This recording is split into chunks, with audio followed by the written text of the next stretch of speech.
Hello, everyone. Welcome to this special program on preventative healthcare for rural communities, brought to you by U.S. Heartland China Association, thanks to the generosity of Intuitive Surgical. My name is Min Fan. I'm the Executive Director of U.S. Heartland China Association. If you have not heard about our organization, next slide, please. We are a 501c3 nonpartisan nonprofit focused on promoting the interests of the Heartland community. We believe that globally engaged, globally connected communities are more resilient, more successful. So we build bridges between the Heartland and the China, and the Chinese market, and Chinese universities and cultural institutions. As you can see, one of our belief is that not all bridges are built of concrete and steel. Equally important bridges are built on friendship, cultural communion, and commercial cooperation. Where these bridges exist, communities flourish. Next slide, please. We have been very fortunate to receive generous support from Ford Foundation, Henry Luce Foundation, and Carnegie Corporation New York. So we want to thank them for their support to make us a resource for the Heartland community. Next slide, please. We have been focusing on quite a few key areas, and one is agriculture cooperation. The 5th annual U.S.-China Agriculture Roundtable will take place in Chicago late April this year. We also promote some national collaboration, like the recent Yangtze, Mississippi Regional Dialogue that took place in Memphis last November. We also promote education exchanges between our education institutions in the Heartland and China. Finally, thanks to our leaders, especially our board member, Scott Tackett, next slide, please, we have introduced a series of dialogues around healthcare programs. But today we have a very special lineup of experts on preventive healthcare solution for the rural community. And next slide shows our moderator, and Scott Tackett, who is the Vice President of Global Market Access, Value and Economics at Intuitive Surgical. And Scott's also a leader from the Heartland, who's championing a lot of changes in the healthcare field, and also a board member of our organization. With that, I'm going to turn to Scott to show you the excellent lineup of speakers we have. The next slide will show you. And Scott will take us through the rest of the program. Scott, the podium is yours. Great. Thank you, Min. Really appreciate it. And thank you all for joining us. Good evening. I guess good morning for some of you and good afternoon. So yeah, I'll introduce the various different panelists for our today's discussion. Just to give you kind of a roadmap of what to expect. We'll have about a 3-hour panel discussion. We won't do it all at once. We will actually do about an hour and 45 minutes or so on the problems to solve and some of the best practices that have been occurring across some of the preventative healthcare evidence-based practices within rural communities of both China and the U.S. Then we'll take a short intermission, and then we'll actually do a more in-depth discussion on change leadership and how to drive action. So with that, I would like for maybe Dr. Liu and others here to do a 3-minute introduction of themselves. We'll start out with Dr. Liu, Dr. Chen, Dr. Shi, and then we'll go to Kim French and Dr. Susan Garwood. So Dr. Liu, can you introduce yourself? Okay, thank you, Scott. Good morning from Beijing. Can you hear me?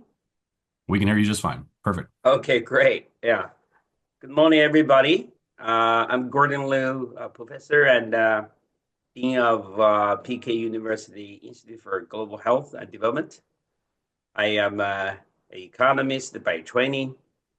I focused my research on health economics, health policy, and pharmaceutical economics for almost 3 decades, ever since I finished my training in the US and then began my career in University of Southern California for 5 years. Then I moved to UNC Chapel Hill, where I served 5 years faculty. Before I returned to China in 2006, when I started my teaching career here at the PK University. I have had privileges to both serve a advisor to the government on healthcare reform in the past 15 years, and also have done quite a lot of work on national health insurance evaluation work for drug utilization and payment, largely working with many other scholars, including Dr. Chen Yiyao here on this panel. And in the meantime, I also teach here at PK University.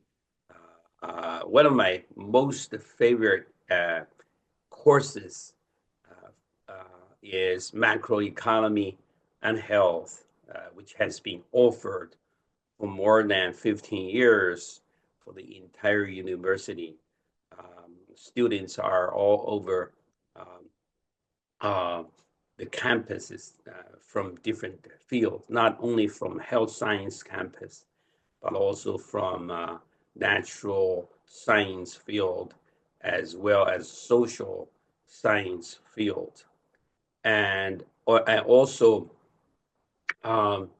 very much appreciate opportunities that we are able to conduct the research through a cohort study design to look at the cost effectiveness of surgical robots in comparison with alternative options. Much of the supports are from intuitive surgical. So that's a great opportunity for us to get involved in the real world settings to look at the value of technologies in medical field. So I very much look forward to the discussions with you all this morning. By the way, when I talk about the women health as scheduled later, I might need my postdoctoral fellow to give a better presentation on specific settings of this study and the outcomes of this study later. So I find I need to switch. I'm only given one passcode to enter into the website. So if you may, so please give me another passcode. I will have to switch off, and she will get on it. So that's just a little bit help from you. Thank you Great. so much. Back to you, Scott. Yeah, thank you, Dr. Blue. Appreciate that. And we'll have Ellen work on that in the background for you as we do the introduction. So with that, I'm going to switch and go to Dr. Susan Garwood. If you wouldn't mind introducing yourself, Dr. Garwood. Thank you so much, Scott. Can you hear me okay?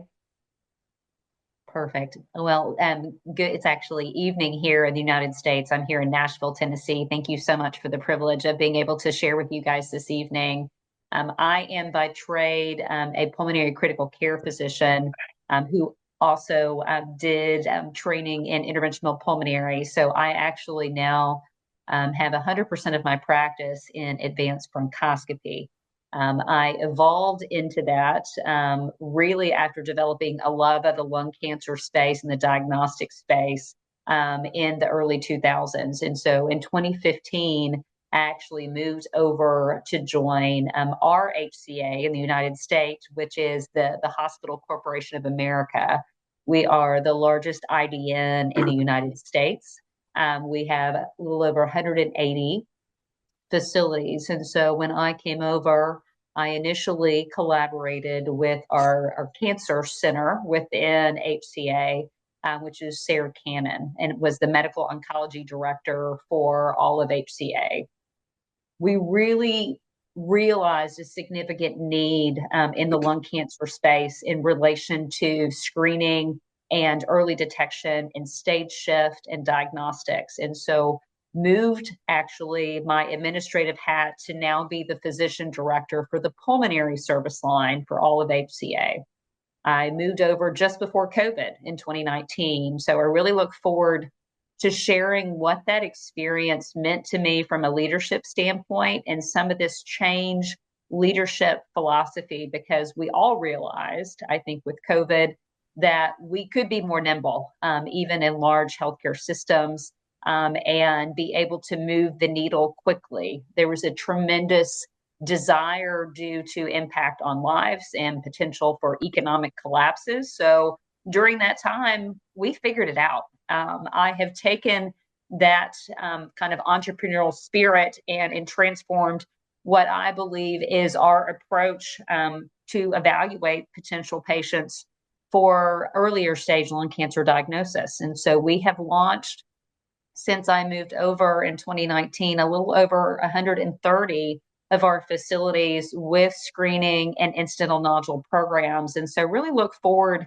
to the lessons learned, the patients impacted, stage shift, how we approach our rural communities, how we approach behavioral health, nihilism, complicated, very busy practitioner schedules. And so I really look forward to this collaboration this evening. I'm very grateful for Intuitive and our Heartland partners for allowing us to have this dialogue, because I think, like you said, the building these bridges and starting these conversations really has been my love and my passion. So I bring a very pragmatic, boots on the ground standpoint here. So I really appreciate all the economists that are going to add a lot of value on that side. So I will be at the boots on the grounds girl here. So look forward to discussion.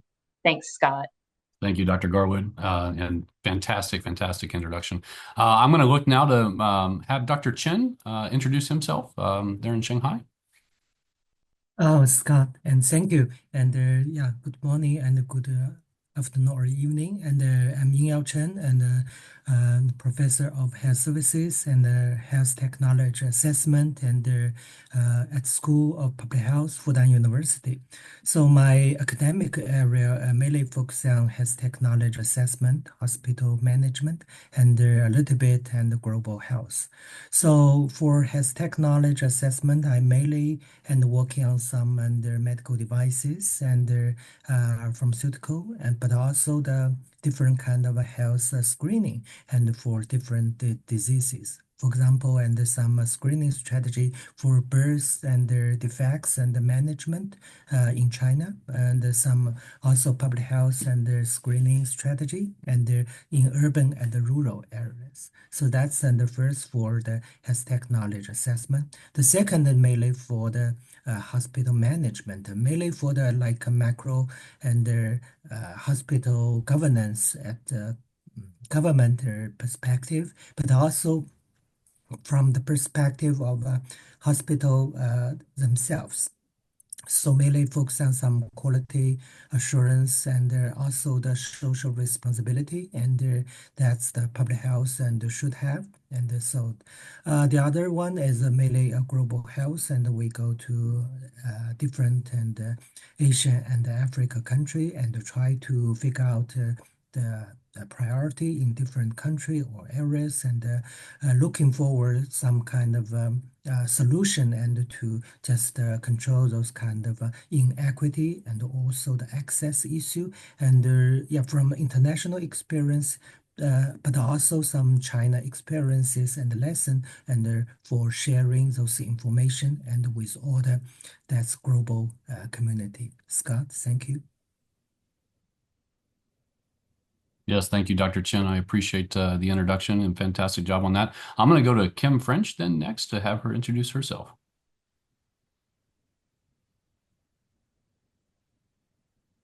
Kim, I think you're on mute. Sorry about that. Are you able to hear me now? Yeah, we can hear you fine. Yeah. Good evening and good morning to those joining us tonight. I'm Kim French. I'm the immediate past vice president of the Ascension, Illinois Pulmonary Service Line.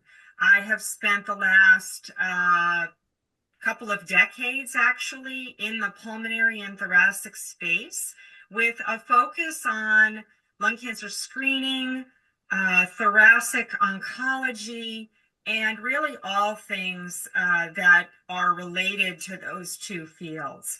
Certainly, I agree with Dr. Garwood's opinion on how COVID sort of turned us upside down.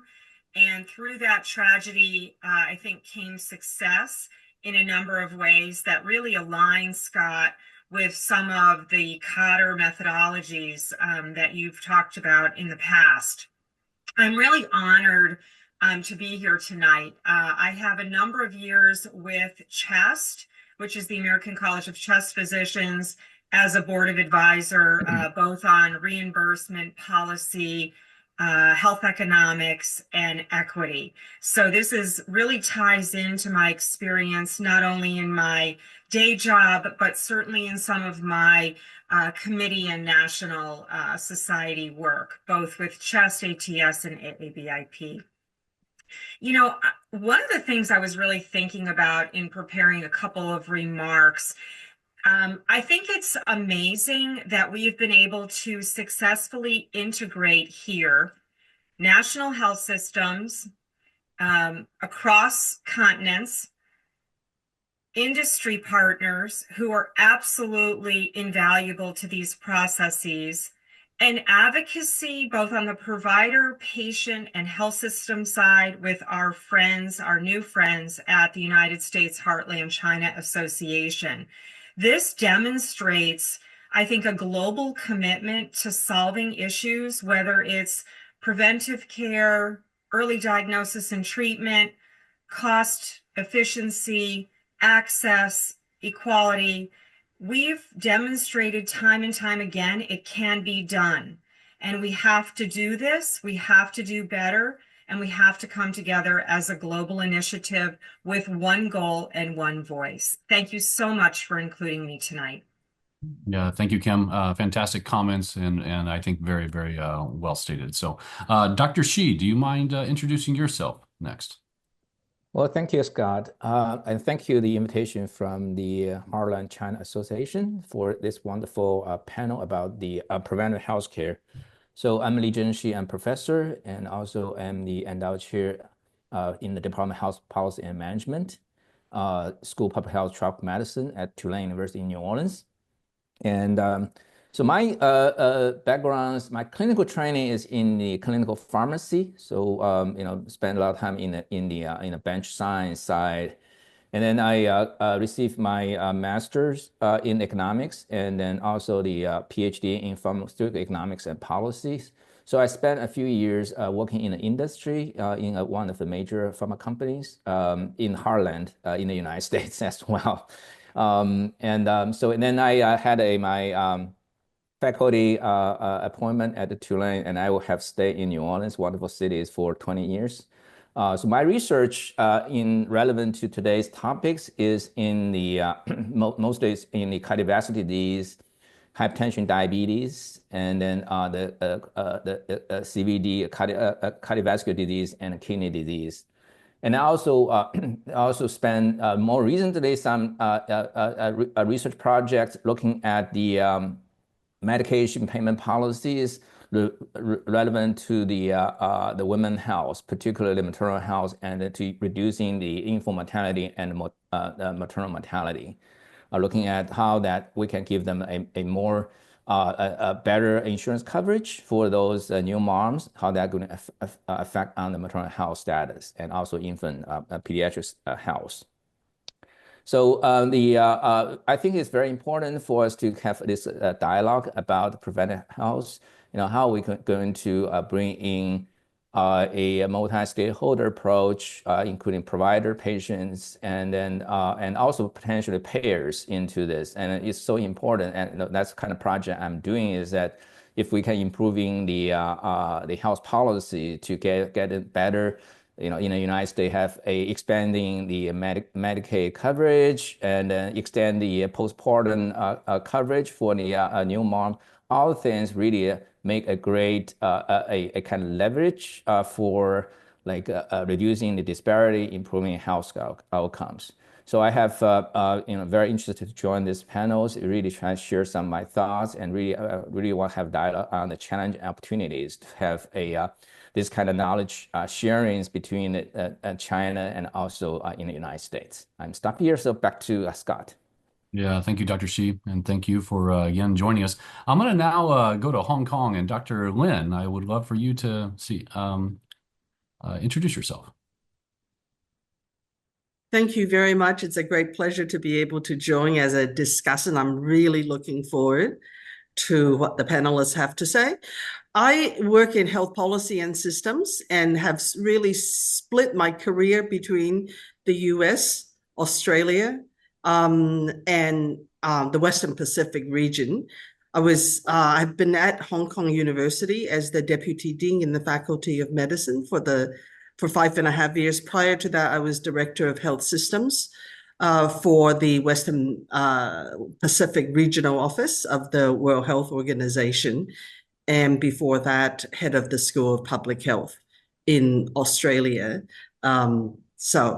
I hopefully bring a bit of at least a regional, if not global perspective, but involved also with the Chinese health system for about 40 years. Thank you. Thank you, Dr. Lin. And I think this is our second rodeo that we've had together, too, on doing the panel discussion. Last but not least, I'm going to turn it over to Dr. Richard Culbertson to introduce himself.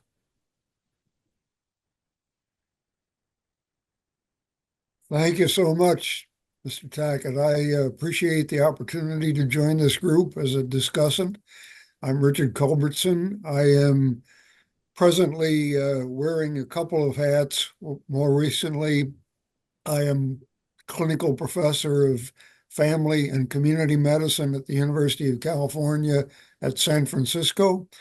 And here in New Orleans, where I physically am right now, I am professor and dean emeritus of public health, family medicine, and internal medicine at the LSU Health Sciences Center, and adjunct professor of family medicine at Tulane University.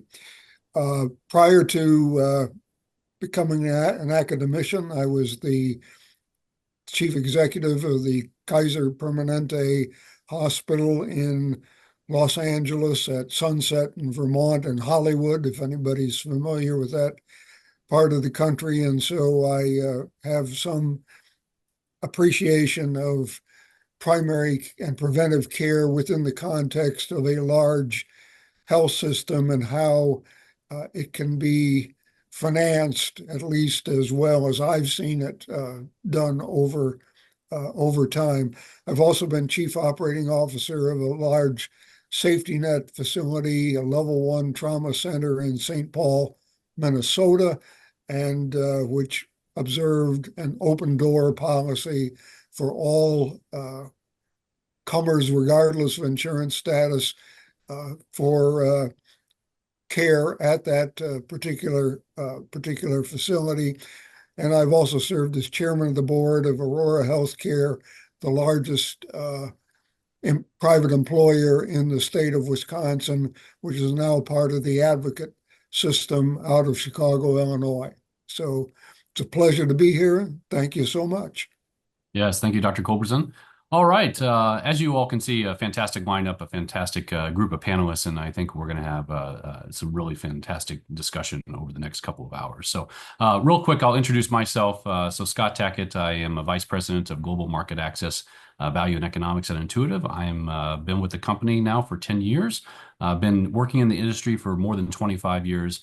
I'm a health economist and strategist by training and background, and have spent much of my career working between the provider sector and the manufacturing and industry supplier sector, working for Intuitive. And obviously before that, I worked for Baxter, Johnson & Johnson, St. Jude Medical. I've spent the vast majority of my career in cardiac and in preventative health spaces. And actually, this topic is near and dear to my heart because I grew up on a farm in Missouri. And I was born and raised on a farm in Missouri where you didn't necessarily have accessibility or availability of healthcare, nor affordability of healthcare that was easily found and provided within the community. And so I think that the heartland community within the US, and obviously the rural areas of China can greatly benefit from these types of discussions on how we can change and drive change and lead change in a time where so many communities need it. And we'll talk a little bit about that today and the different types of communities and the different types of disease states that are plaguing some of these communities and how we can actually drive change. So with that, I'm going to start to turn it over to the panelists. We have several different topics that we're going to discuss. One is around obesity and hypertension and some of the challenges that communities face with this type of disease state. Next, we'll go into women's health. We'll talk about some of the challenges within women's health and how this is being addressed within rural communities and how public health services along with provider services at the hospital and the physician level can make such a huge difference there. And then last but not least, we're gonna actually hone in on lung cancer screening and what that has meant in communities within the U.S. and China. And actually the U.S. and China is no different than many other countries around the world in that the annual screening for lung cancer is quite low comparatively to those that are eligible. And we'll talk about some of the challenges and barriers around that. And we'll also bring up the concept of implementation science. And we'll discuss more about what implementation science means and how do all these different types of specialty areas come together to make sure that evidence-based practices are truly being delivered to the communities that need them. And one of the things that has emerged over the last 15 years is this concept around implementation science. And the basis of that is simply put on two major figures. One is that 80% of evidence-based practices are never implemented and they fail to be implemented. And much of that is because of barriers that exist within health systems.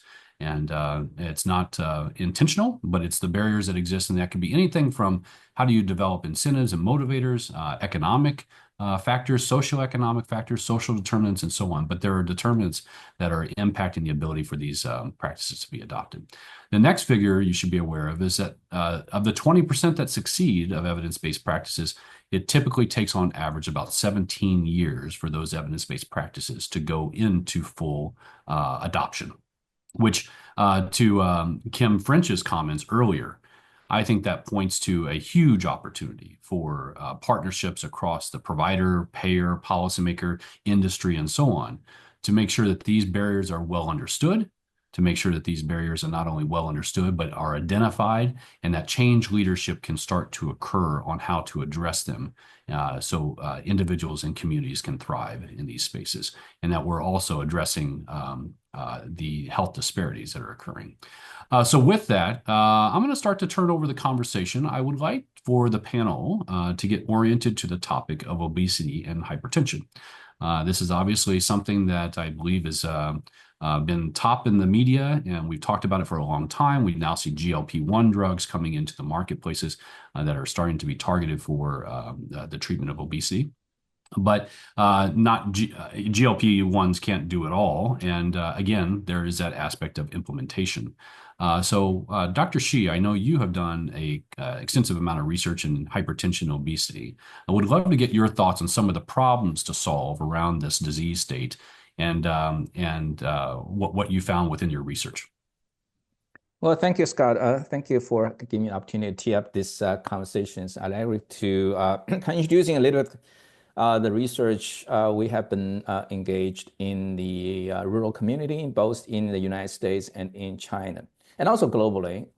So we have starting the comprehensive hypertension control, what I call the implementation science project, really putting those evidence into a programs and implement in the rural public clinics in Argentina, in Jamaica, in Colombia. And then more recently, there's a studies been published in Lancet back in 2022. And then that was really trying to address, I think we have observed a very common patterns about a challenge of the hypertension control is the wellness, right? So, and also poor control. So first, awareness, the needs, because it is by and large is a kind of silent disease. If you not do the screening, if you not do the monitoring, people will not notice that until they really have, had heart attack, got the kidney failure, then starting to realize that they have a big hypertension problem. So, in the rural community in China, roughly only like 5%, based on our study, roughly 5% hypertension patients in rural community have their blood pressure under control. I'm talking about those that really reaching the treatment target. And we also observed similar patterns in the United States, particularly in the southern part of the states. Where is Louisiana, Mississippi, we're really trying to make sure that we can address not just the blood pressure control in general, also really targeting those minority population in the southern states. I think that's kind of interesting ongoing study. We hope that can present the studies in the future scientific conference. The other part is that we also find that the down the road aging populations in both countries, on both regions, very important is the cognitive challenge, right? The dementias and also Alzheimer-related conditions. So some evidence has suggested that if you can put the individuals, patients at better hypertension control, actually you can potentially reduce the risk for dementia. So there's some other studies we try to make sure that in addition to those populations, we also target those elderly population, those age 55 or 65 or older, and starting having this kind of comprehensive hypertension control. And it's through this kind of intervention to reducing their future risk in dementias and cognitive impairment. So for China, we kind of different approach. So China has a long history, have a barefoot doctors system. Probably some of you have heard of that. Has done excellent work in improving the national vaccination programs. So what we're doing is that we're working with them, really providing them some relatively simple interventions, but obvious evidence-based interventions, training community health workers how to prescribe, how to adjust antihypertensive medications, and also how to coach those villagers to better manage their blood pressures. And then there's also a piece about the health policy is that how to can procurement the good quality medications, cheap, high quality, and then working with the payers, providing a almost free medications to those villagers. So I think using all the things together. So the study has been completed. There's a two-phase 18-month study has shown that it's great reductions. The study group, roughly 77% put them under control. And comparison with the usual care is only 20% under control. And then we also further do this 4-year studies, which is recent finish cost effect analysis. It looks like the approach also cost effect. So I'm stopped here, and then so there's a lot of ways depending on the social context, their health systems. There's different ways, but I think in general, is preventive healthcare is the essential for addressing the obesity. I'm leaving obesity to some other folks, but I think I just kind of focus on hypertension here. Yeah. Dr. Shi, I'd love to provide a follow-up question to you too. You mentioned the word control several different times within your discussion there. And one of the challenges that we've seen within the healthcare industry is that while you can develop drugs and so on to address diseases and disease states, is the adherence of the drug is quite important, not only on a daily regimen, but the long-term adherence of the drug regimen over time to address the disease state. And we see this obviously with hypertension. We're also seeing the same types of impacts and challenges with GLP-1s to be treating the obesity population where the drug adherence is not high. And regardless of the drug that we've seen for disease states, we oftentimes see a really significant reduction in patient adherence after about the 6-month mark, regardless of your disease state. Can you talk to a little bit more about the control aspect? Because you mentioned the reference of the village barefoot doctors versus the challenges that we have in rural communities in the U.S., where most of that care coordination and adherence is driven by the primary care provider, the PCP. But can you talk a little bit about that? Because it's, again, a perfect example. Hypertension drugs have been around for 50 plus years. And hyperlipidemia drugs and so on have been around for 35, 40 years now. but yet they're evidence-based practices, but it is a perfect example of the inability to adopt long-term the evidence-based practice into a situation where most, if not all, patients are benefiting from it. But would love to get you to highlight that a little bit more around that challenge of adherence. Oh, absolutely. So I think for our work is that we do have try several ways. I think the obvious one way you probably all can think about is that you can have a simplify the dosage, right? You can have a combination therapy into one pill one day, right? So that you can just take one time a day and multiple components. Could be different components. Those are combination treatments into one pill, right? This is a simple technology, but I think that's not going to solve the problem. So you still need people to put the pill into their mouth, right? So one thing we're really looking at is that this kind of providers and patient trust and relationship is important. So like the studies we did in China was that so village doctors has very good connections with those rural communities. So they trust. They have been care for their family for multiple generations, right? From their parents themselves, maybe their kids, all through one doctors. And then if we can get them good training, develop their leadership, and it become that it is a really trust persons, they can talk to them, give them education, and with kind of technology. And then the other component we are also using there is using the mobile health, so that sending reminders. So it's not going to be a one size fit all. It's very much is multiple. You have to have a human side, those kind of trust, those relationship. You need to have technology side, the simplified regimens, and also the mobile health, those reminders, those technology. Obviously, people are using WeChat, so you can really having those kind of daily checking and not daily check, and it's kind of frequent checking to make sure that they are taking those medicines. So there's a lot of ways are doing to enhance this kind of the effectiveness in interventions. So I'm just stop here. So there's no one size fit all kind of approach. You have to use a multiple approach. Yeah, and I think that's a wonderful prelude to what we'll talk about later on around the change leadership aspect. We'll kind of switch the topic now from hypertension more to obesity. Oftentimes these diseases run in parallel within the population, but would like to get from the other panelists, maybe Dr. Chen, Dr. Culbertson, and others, and Dr. Lin, around obesity and what's been some of the challenges there. Obviously, again, we've seen now the introductions of GLP-1s. Bariatric surgery has been utilized within this population for quite some time and has been seen to be highly effective. But GLP-1s have now introduced over the last couple of years. But again, they're seeing the same exact types of barriers and challenges with long-term treatment of GLP-1s, just like what we see in hypertension and hyperlipidemia, and that is the continued adherence of the drug regimen. Like those other disease states, those drug regimens have to be introduced and they have to be continued for essentially for the life of the patient, just like the hypertension drugs and so on. So Dr. Chen, would love to get some of your thoughts on the challenges with the obesity population that we have seen in addressing some of that disease state.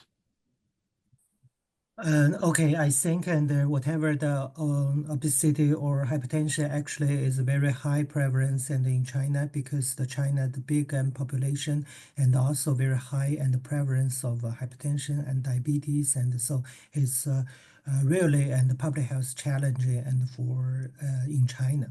But for those kind of management, I think, and there may be from the people or patient perspective, and sometimes, and I think, and those kind of healthy behavior is sometimes very difficult to achieve. So sometimes, and because we like eat and like eat those kind of different and amazing and food, but also not too much and exercise and those kind of things, and also influences those kind of prevalence of hypertension and diabetes. So I think the people's and those kind of health literacy and also behavior is quite important. But Scott, you also mentioned those kind of adherence to those different kind of strategy. That's the other things. And I think those kind of healthy and literacy will influences those kind of different kind of therapy and their uptake, and I think very much. The other one, I think maybe we think about we have a lot of new and drug or therapies and also, but in China and those GLP and maybe and like urban and young people want to take those GLP, but those kind of rural area or elderly and they don't think about that should be one strategy. I think the other thing maybe and the new and the drug and therapy, we also think about those kind of benefit and the risk perspective.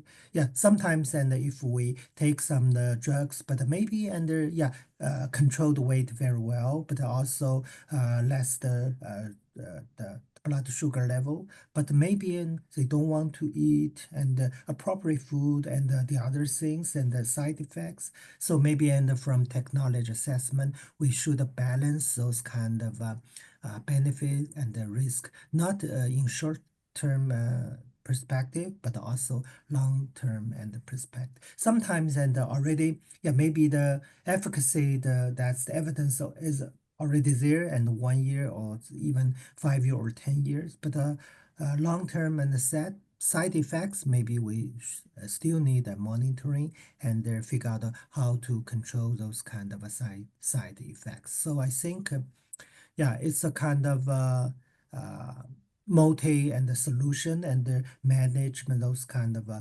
chronic diseases. Yeah, thank you, Dr. Chen.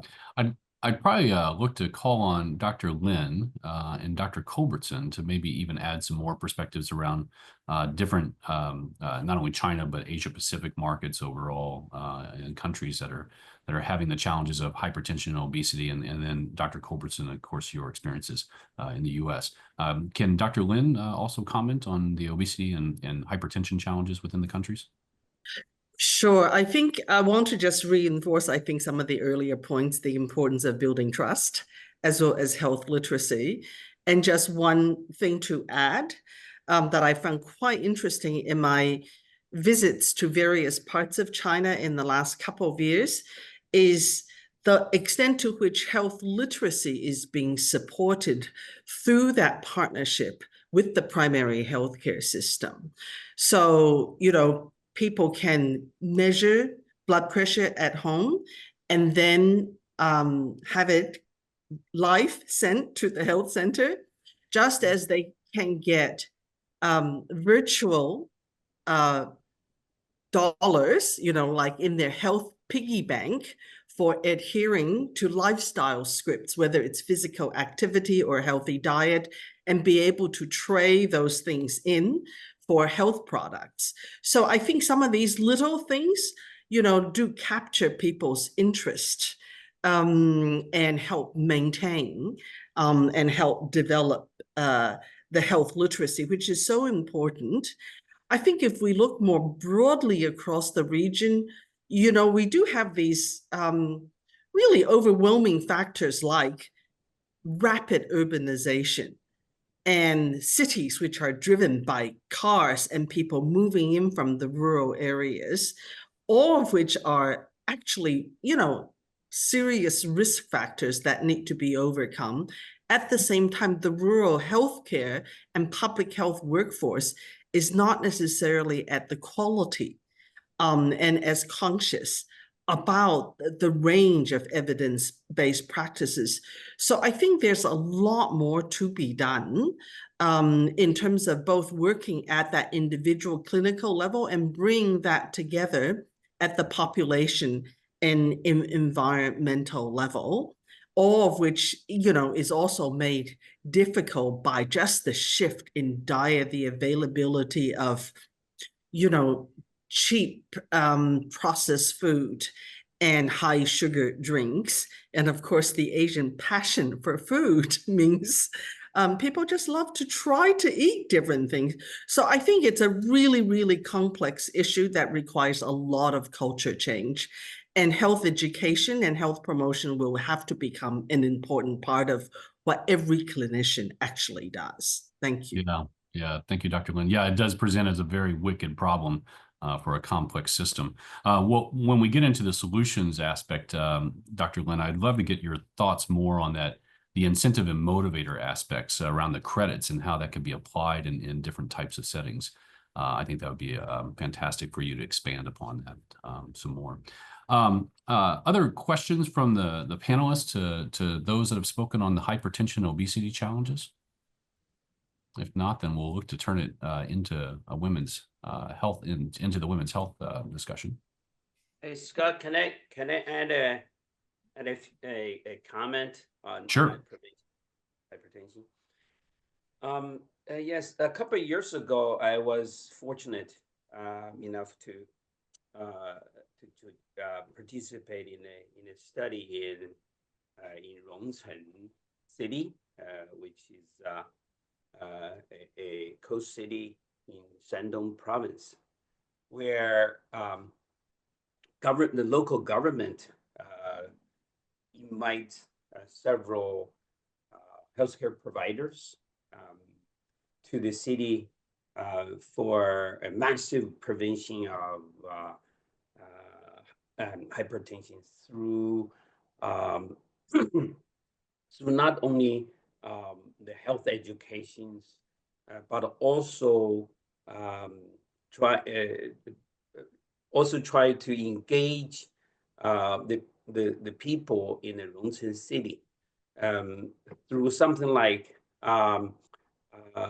if the citizens in the local city can reach a well set health target of their health indicators, then they can join. They can gain the credits, which can be used to join the social clubs, some public subsidies, and they can also be recognized as an honor citizens of the city. So basically, the government tried to get the population engaged in participating in not only taking the hypertensive pills, but joining the massive exercises and changing their dietary patterns.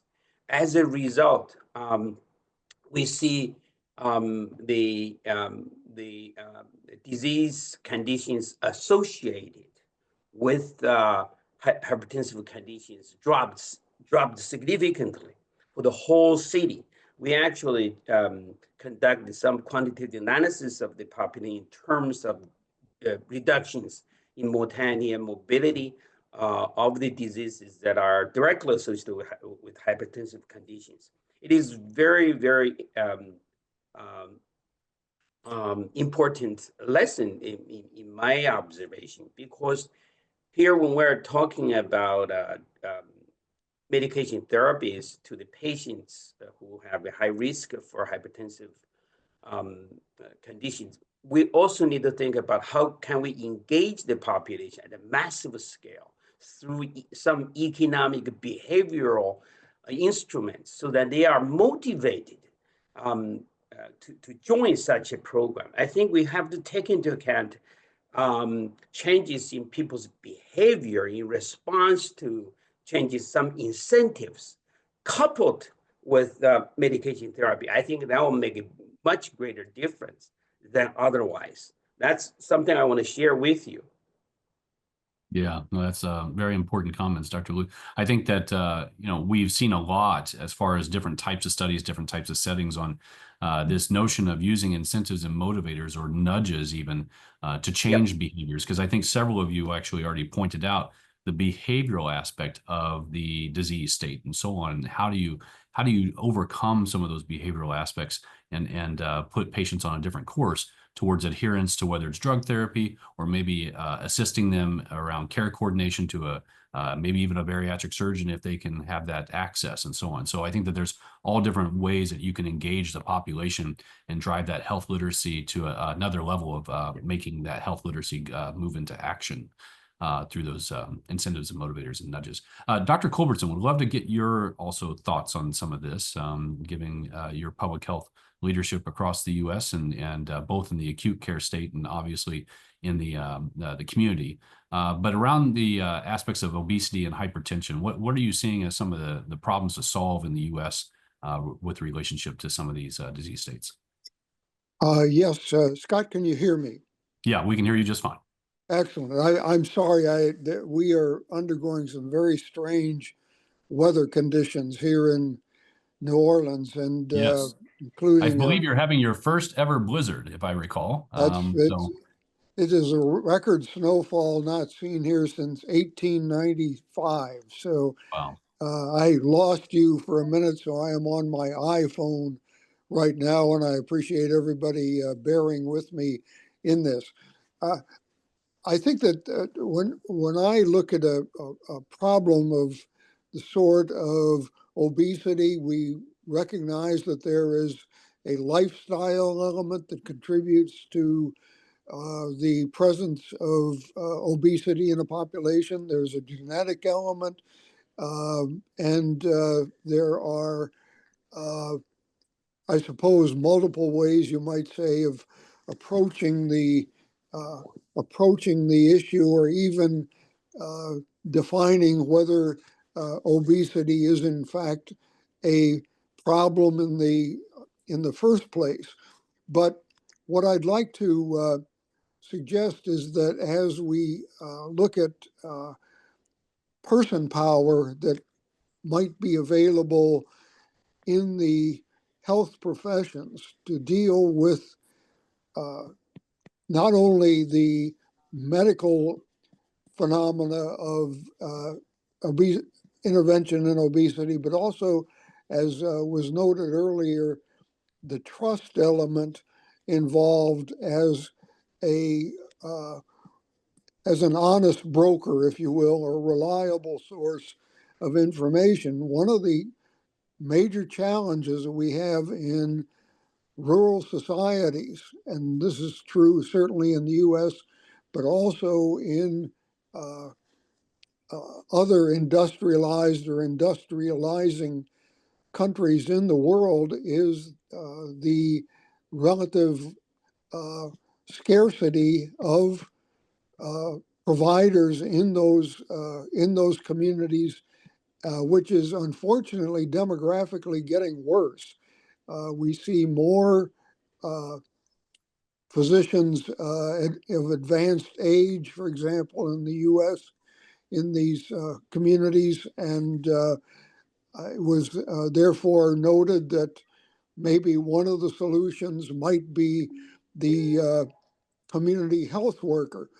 And that is certainly something that is appealing in the US as well. But I also think it's important to note that in other nations, and I'll cite the example of the former Soviet Union, in which under the Soviet Constitution, health care is a right of all citizens of the USSR. There was the institution of the Feldsher, or health worker, much like an EMT in the United States, or emergency medical technician. And the Feldshers were well accepted by the population of the rural collectives until physicians became increasingly available, and the collectives turned around and said, "Hey, we love the Feldsher, but we want a real doctor," quote unquote. And I think this is one of the major issues standing in the way of effective health interventions in rural communities, and something that's going to be an undercurrent of every one of our topics today, between maternal health and lung cancer screening. So I'd just like to put that out there as a uh, cross-cutting source of a problem, and hope that we can come back to it subsequently. Yeah, no, they're very insightful.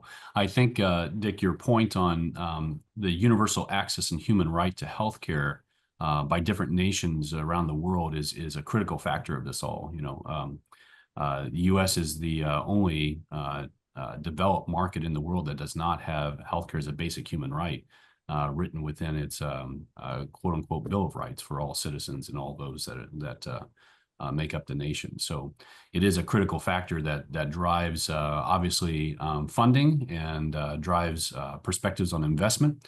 And because of that, I think we've seen, the U.S. since the 1950s, where it was ranked number 5th in the world as far as life expectancy, slipped now to number 48th in the world. And I think the inability to fund a more robust public health infrastructure has really put a lot of pressure on the healthcare provider community, the hospital communities, the IDNs, and so on. And it really has, I think, in many ways, also challenged their mission. The mission of a hospital or the mission of a health system within the United States is to provide acute care services to the communities that they serve, not necessarily to provide public health services and public health surveillance and so on, and monitoring and I think that's a perfect segue, actually, to move into some of the women's health challenges and the lung cancer screening challenge. Before we go into lung cancer screening, where we'll spend actually, that will be our case study, where we'll dig really deep into what's happening in the lung cancer space and the lung cancer screening space. Let's hit on the women's health issues, and with that, I'm going to turn it over to Dr. Liu. I think there's been some fabulous research. After the women's health, we'll move to Dr. Garwood and Kim French to discuss some of the lung cancer challenges that we've seen and problems to solve. Dr. Liu, on the women's health side, can you give us some perspectives on some of the problems to solve that you've seen from there in China, and obviously some of our colleagues in the U.S. will speak on that too. Yes, thank you so much, Scott, for giving this opportunity to me. About 7 years ago, I was fortunate to receive the National Science Grant to conduct a study on women's health in Liangshan region, which is a minority place in Sichuan province. We were trying to identify some women problems that could be prevented at low cost conditions. So after thorough investigations of the problems that women women with very little or without education may encounter, we find the problem of pelvic floor muscle relaxation is extremely high among those minority women in Sichuan, Liangshan areas, which is the rate is as high as like somewhere between 30 to 40%. The problem is if the women got the problem, it's very much influential to their living conditions as well as working conditions, which made them prevent women from going to work for better performance inside and outside. And the women could be trapped into poverty, not only for the women themselves, but the whole family could be trapped into poverty because the Liangshan area is not a well-developed places. So what we did in this study was to see if we can find some very inexpensive way to help these high-risk women to prevent these potential problems through an exercise called a Kegel exercise, developed many years ago, which is actually part of the textbook, However, or unfortunately, our public health programs usually ignore such effective but quite quite inexpensive interventions. So we started from there by recruiting the college students who may be back to their hometowns and who can speak local dialogue, local language. And it's not a Mandarin, so it's very difficult for us to find the college students who would return to their hometowns who are able to speak both the Mandarin and their local languages. So we train the trainers first, and then have these female college students to train their relatives, their friends that are recruited by the women's society, women's clubs in the local city. So we basically train over like 1,200 women or so in the treatment arms, and then we also in the meantime observed other women's who are comparable to the women going through the intervention, through the exercises. And then we find very encouraging results showing that the women on the treatment group really reduce their risk of getting their pelvic floor muscle dysfunctions as compared to women who did not go through such a exercise that are very inexpensive but quite effective.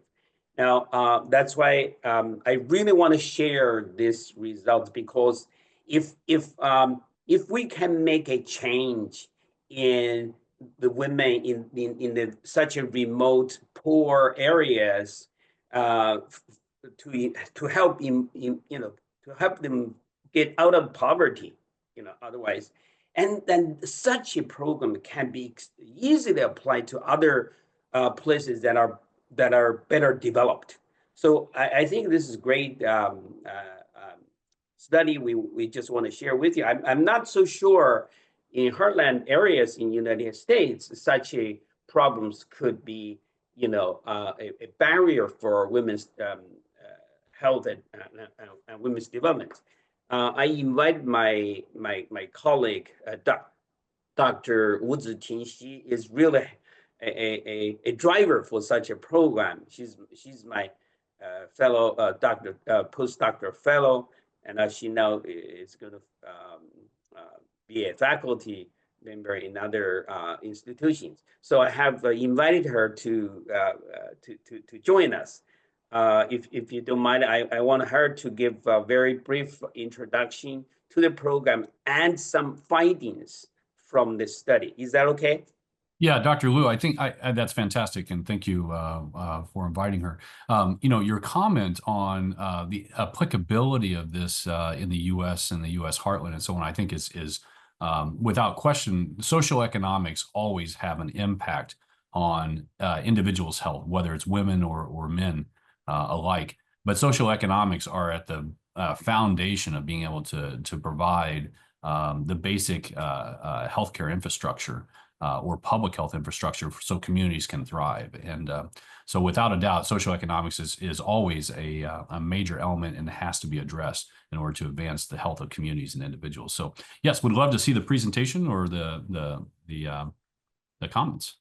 Okay, so Ziting, can you make a very brief presentation on the study, maybe within 10 minutes?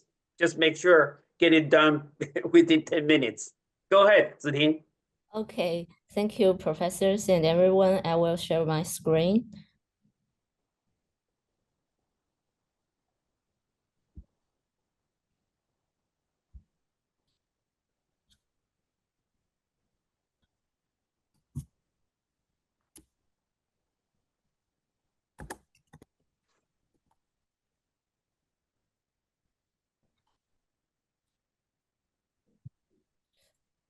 There's something wrong with the. Sorry, I think we just gave permission. Can you Are you able to share now? Now you can share, I guess. Let me try again. Do it again. Okay. You okay? Oh, Here it is. Yes, we can see it see it now. now. It's just not in presentation mode. So okay. I'd like to introduce the study, the interventional study in my group led by Professor Gordon Liu. This is part of the NSFC project, and today I will focus on the community-based health education intervention for the prevention of pelvic floor dysfunction in adult women in rural Liangshan. This is a non-randomized cluster controlled trial. And firstly, I'd like to introduce the geographical position of Liangshan. You can see the red part of the map. This is where Liangshan Prefecture located. And the topographical feature of Liangshan is mostly mountainous, which makes it difficult for transportation and cultural communication, and in turn makes it very underdeveloped, one of the most underdeveloped area in China, and the health literacy of the residents in Liangshan is quite, there's a lack of health literacy. And so my group want to make some difference for the health status and the economic situation of the area.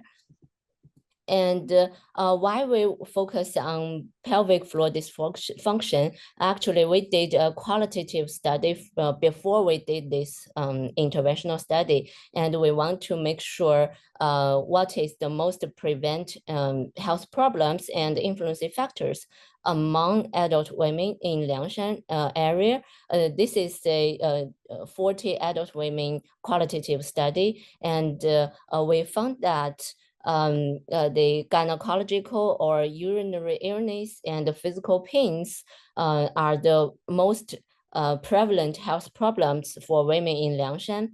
And the influencing factors mentioned by most of the women are excessive physical labor and poor sanitary habits. Because of the lack of health literacy, most women do not have the right concept of sanitary habits, and also there's a lack of correct medical assistance because of the traditional cultural influence. People there always turn to the rural doctors who did not have enough medical training for the treatment of the health problems. So we want to focus on the pelvic floor muscle in our interventional studies. Then I'd like to introduce the study design and the main results. For the participants, we included adult women younger than 65 years old and did not receive pelvic floor muscle related training or treatment or education. And we also made sure that they are not pregnant or planning to be pregnancy and delivered a baby in the past 6 months since the baseline survey. And I'd like to introduce the details of the intervention of our program. For the intervention communities, we did face-to-face classes to help local women prevent the pelvic floor dysfunction, as shown in the pictures. This is when we conducted the intervention in the in Liangshan area. The rural healthcare workers who are the doctors in the community hospitals will conducted the intervention, and before they did these classes, we give them a training led by the team of our Peking University teachers and students to help them to get more familiar with the definition of pelvic floor dysfunctions, risk factors, and most importantly, the pelvic floor muscle exercise, so-called Kegel exercise. And for the control communities, we did not give them the pelvic floor muscle education, and they just act as normal. And we offered the video of the intervention classes to the control communities when our trial is completed. And the classes is of a size of around 20 women, because you know the illiteracy rate of the local women is relatively high. I will show you later. So that we want to make sure that everyone get to know the details and the key points of the pelvic floor muscle risk factors and the Kegel exercises, the Kegel exercises. This is the timeline of our trial. We did the baseline survey of the two groups, and just after the baseline survey, we did the health education. That is what I just showed you, the intervention. And then we lasted for 12 months before the follow-up survey. And from month 1 to month 12, we did the reminder of doing Kegel exercises each week. This job was done by the community women leader, who are very familiar with the women in the communities, and they have a WeChat group, so that the women leader can send messages in both words and voice to remind the key points of pelvic floor muscle risk factors and the key point of Kegel exercises. And also, because we suggested the women to do Kegel exercises 3 times each day, so that we allocated some calendar for each month for them to record their exercises details. That is to say, every time they did the Kegel exercises, they will have to sign on the calendar we allocated to them. And each month, the community women leader will collected the calendar for us to get to know how they did these exercises. And after the follow-up survey, we canceled all the reminder and the collection of calendar each month, because we want to make the setting in a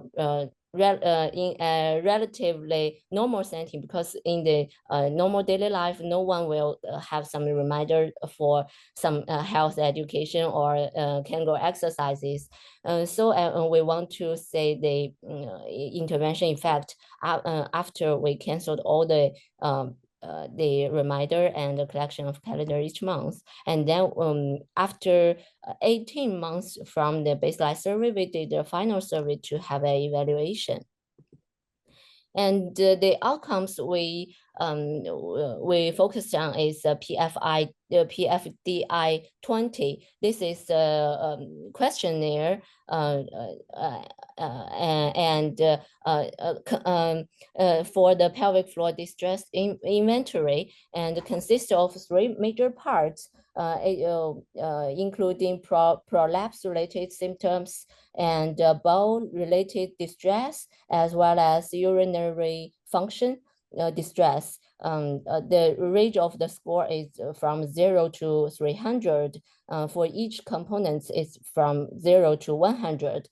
And the PIKQ is the prolapse and the incontinence knowledge quiz. It's for the health knowledge. And lastly, we did some outcomes for labor performance. It's self-reported labor ability and self-reported labor burden. Here are some results of the trial.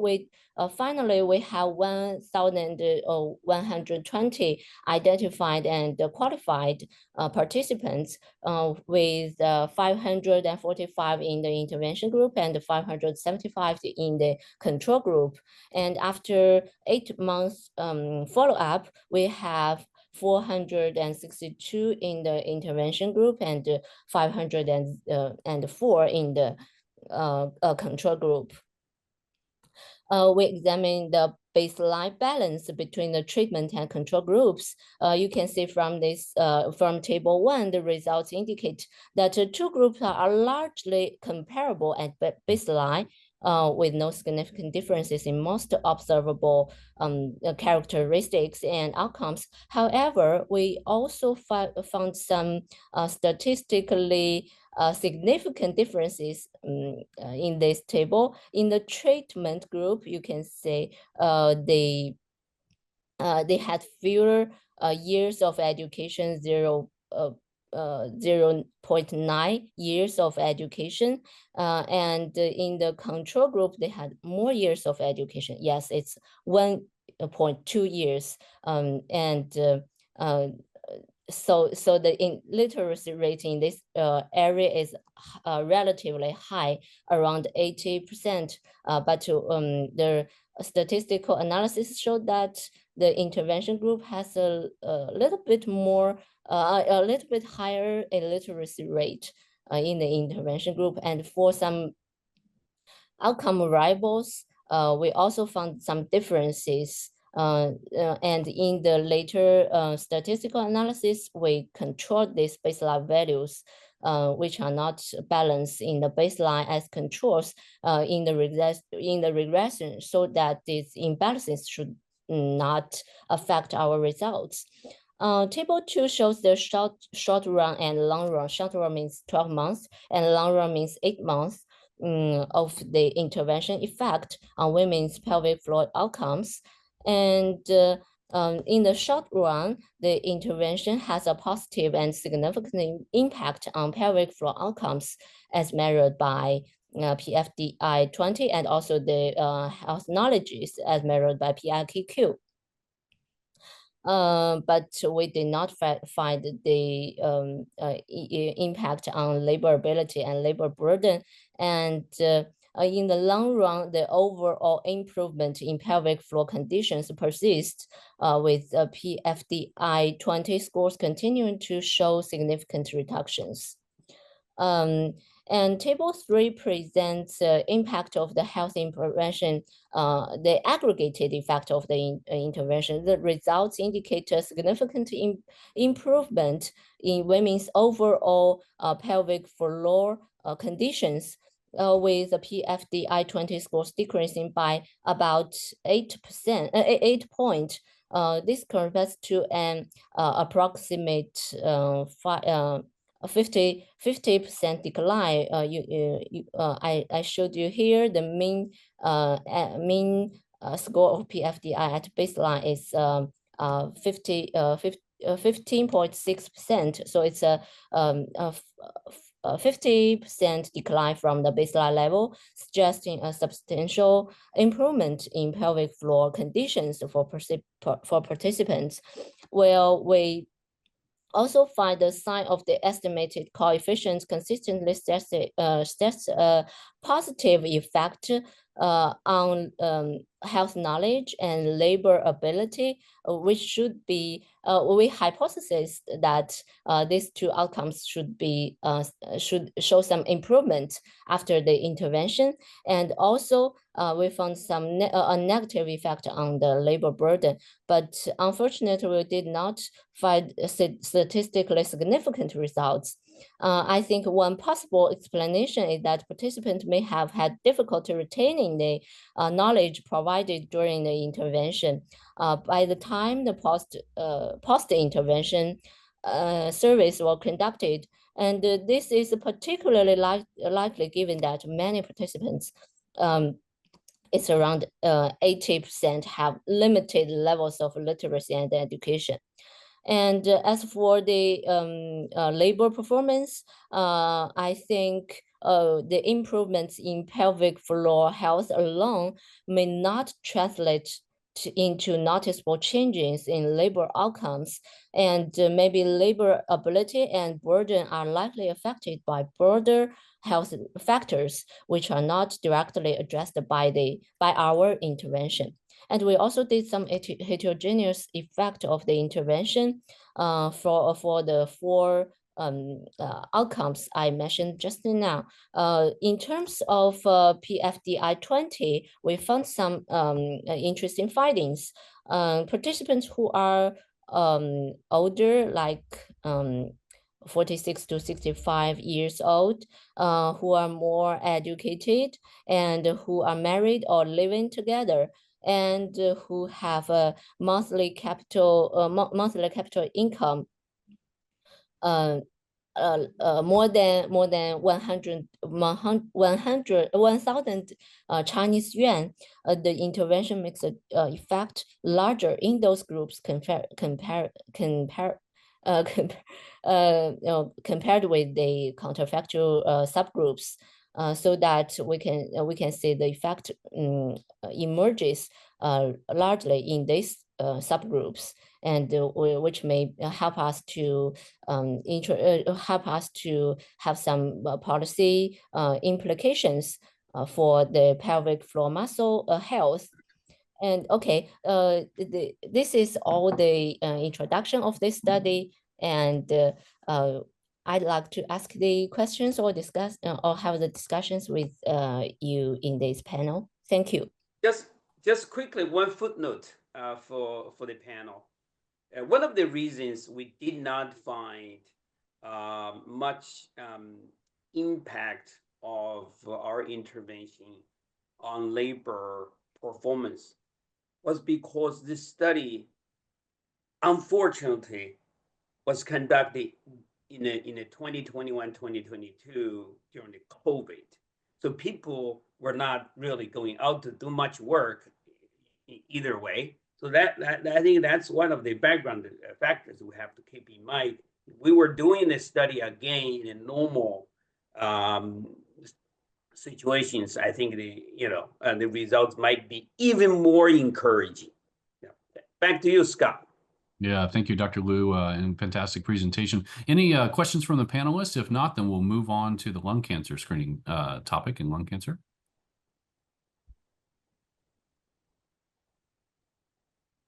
All right. Just perhaps a comment. I think, progressing women's health is a huge challenge in China. And I think, the gender and the cultural norms are really significant barriers, both in terms of access to services as well as literacy. So I think there's, a lot of progress in the US that is important for China to recognize, and not just US, but many other countries. And the fact that, female suicide in rural areas is, a really distinctive pattern relative to the rest of the world, really speaks to the problems of gender. And so that translates not only into, reproductive health, maternal and child health, but cancer screening, all these different things. So it's something that is really important to address if there's going to be progress for women's health in China. Yeah, thank you, Dr. Lin. Very insightful comments. Others? This is Kim French. I echo those comments. I was sitting here learning so much from our event tonight, Scott. I'm taking copious notes, and I think the study we just reviewed actually has so much potential to be replicated in different disease states. I found it fascinating. Thank you so much for sharing that. Yeah, thank you, Kim. And Kim, just a note. I heard you very silently. I don't know if others did too. Okay. Yeah, Very you low. might want to check your speaker. It's very low as we turn to you and Dr. Garwood. Other comments on the study and the women's health topic? And if not, then we will look to start to transition into lung cancer and lung cancer screening and so on.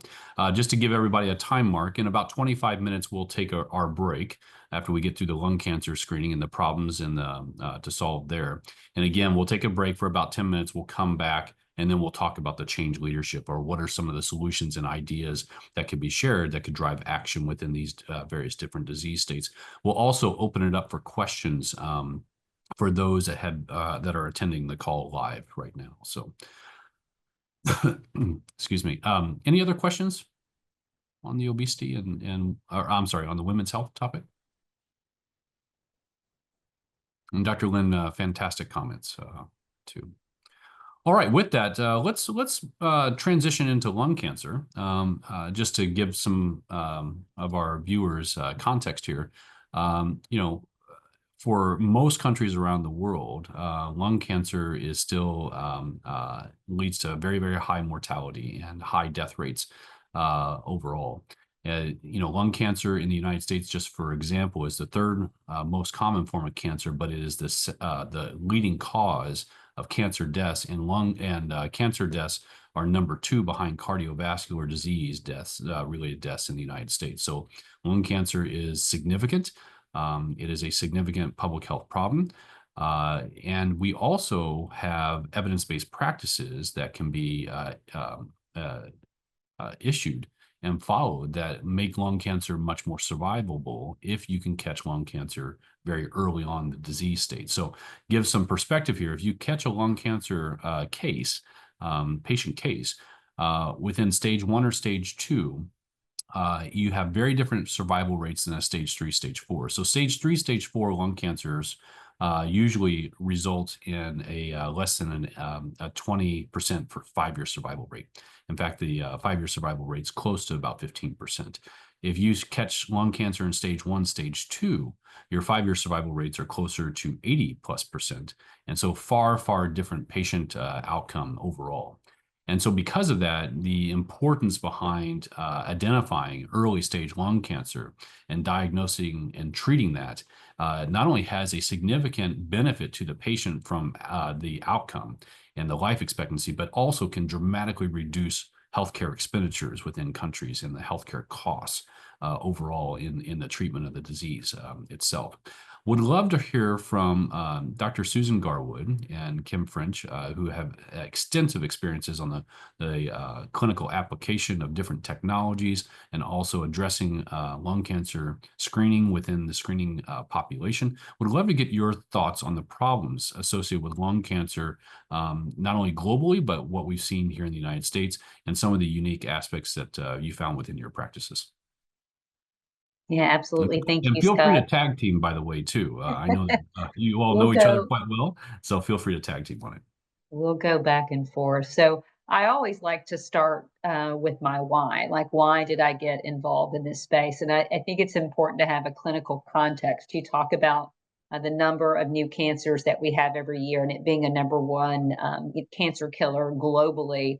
But this takes a little over 350 lives per day in the United States. It's a jumbo jet worth of people who go to the ground every day. And I think if we think about how impactful that is, if we saw a news story every day about a jumbo jet going down, how that would motivate us to action. So that motivates me every day. We've got to do something different. As Scott talked about, the mortality that's associated with this. So this did catch the attention, obviously, of the U.S. Preventative Task Force, and they worked a really long, long time to try to come up with evidence-based guidelines.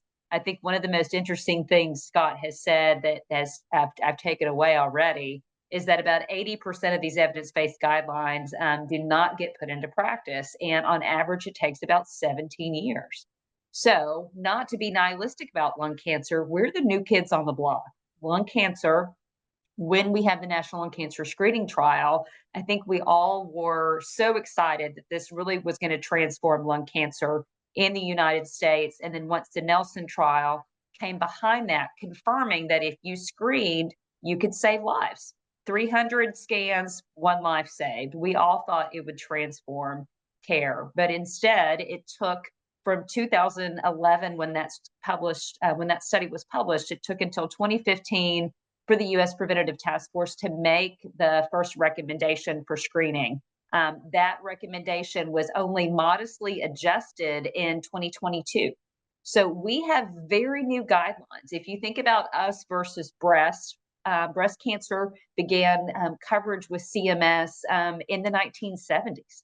Colon cancer in the late 90s, pap smear in the late 90s as well. So they got a head start on us. So that does not mean we will not catch up, but some of the biases that the other testing brought in really gave pause, I think, when we're trying to come up with evidence-based guidelines, and thus brings us to some of the barriers.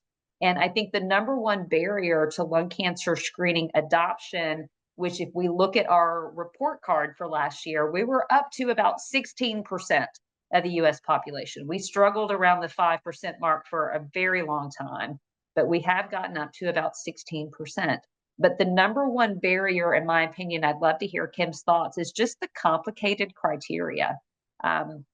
That criteria is not just age related like other screening. You know, pap smear, if you're 21, you can get screened. Colonoscopy, 45, you can get screened. Mammogram, again, some of those are based on risk, but in age, and that's it. Lung cancer screening, remember, we've got a complex set of criteria. Age is first. Smoking, and again, they made that again restricted. The amount of smoking you have is 20 pack years, which means you have to smoke a pack a day for 20 years or 2 packs for 10, so on and so forth. One of the other complicating factors is they want you to be a relatively recent smoker, to have smoked in the last 15 years. Okay, that's complicated. If you're a primary care physician trying to calculate pack years and understand, I stopped when I was pregnant, I quit for a while, I started again. Again, they have not made it straightforward. If we think about other screening exams and we think about how patients with breast cancer do, we think about how patients with colon cancer do, Scott gave us some very dire statistics, which lung cancer kills people. Our overall survival, though it's increasing, is only about 26% for all comers. So there's a very nihilistic view that lung cancer is an insurmountable cancer. That amount of nihilism almost brings in, to me, a potential bias to our providers and to patients that there isn't much to do. And also the stigma that perhaps they deserved it. So we're dealing with a complicated criteria, significant stigma, fatalism, and nihilism around a disease. And we really have this lack of awareness. We're just behind the 8 ball with breast cancer or colon cancer. So we have got a significant hill to climb as far as barriers and obstacles. We had a study that we looked at where we had triggers within our EMR system to give us those that looked as if they might qualify, age 50, and tobacco listed in their medical record. So we created a screening coordinator to contact the patient. And the very first question after the introduction was, have you ever heard of lung cancer screening before? 90% of people said no. And all of these were with a recent healthcare visit within the last 30 days. 90% said no. That means awareness is our number one target. We have to figure out how to work with that. And I look forward to the discussion. Complicated criteria, stigma, nihilism, significant reduction in our awareness. And I think we've used the term health literacy repetitively tonight. So Kim, thoughts about barriers that we're seeing? Yeah, maybe before we go to Kim real quick, Dr. Garwood, that was fantastic introduction to the problem. And again, we're going to use lung cancer as a case study here, and we're going to drill down into it. Can you just, Dr. Garwood, you're a clinician, you're a physician. Can you talk a little bit about the lung cancer screening process? What actually a patient would, within their journey, what would they look to experience as we will televise this across the Heartland and so on, patients will be looking at this panel discussion. If you were talking to a patient and you were to say, hey, in the next 3 minutes, I'm going to describe what you would experience, can you actually describe what a screening would look like for a patient?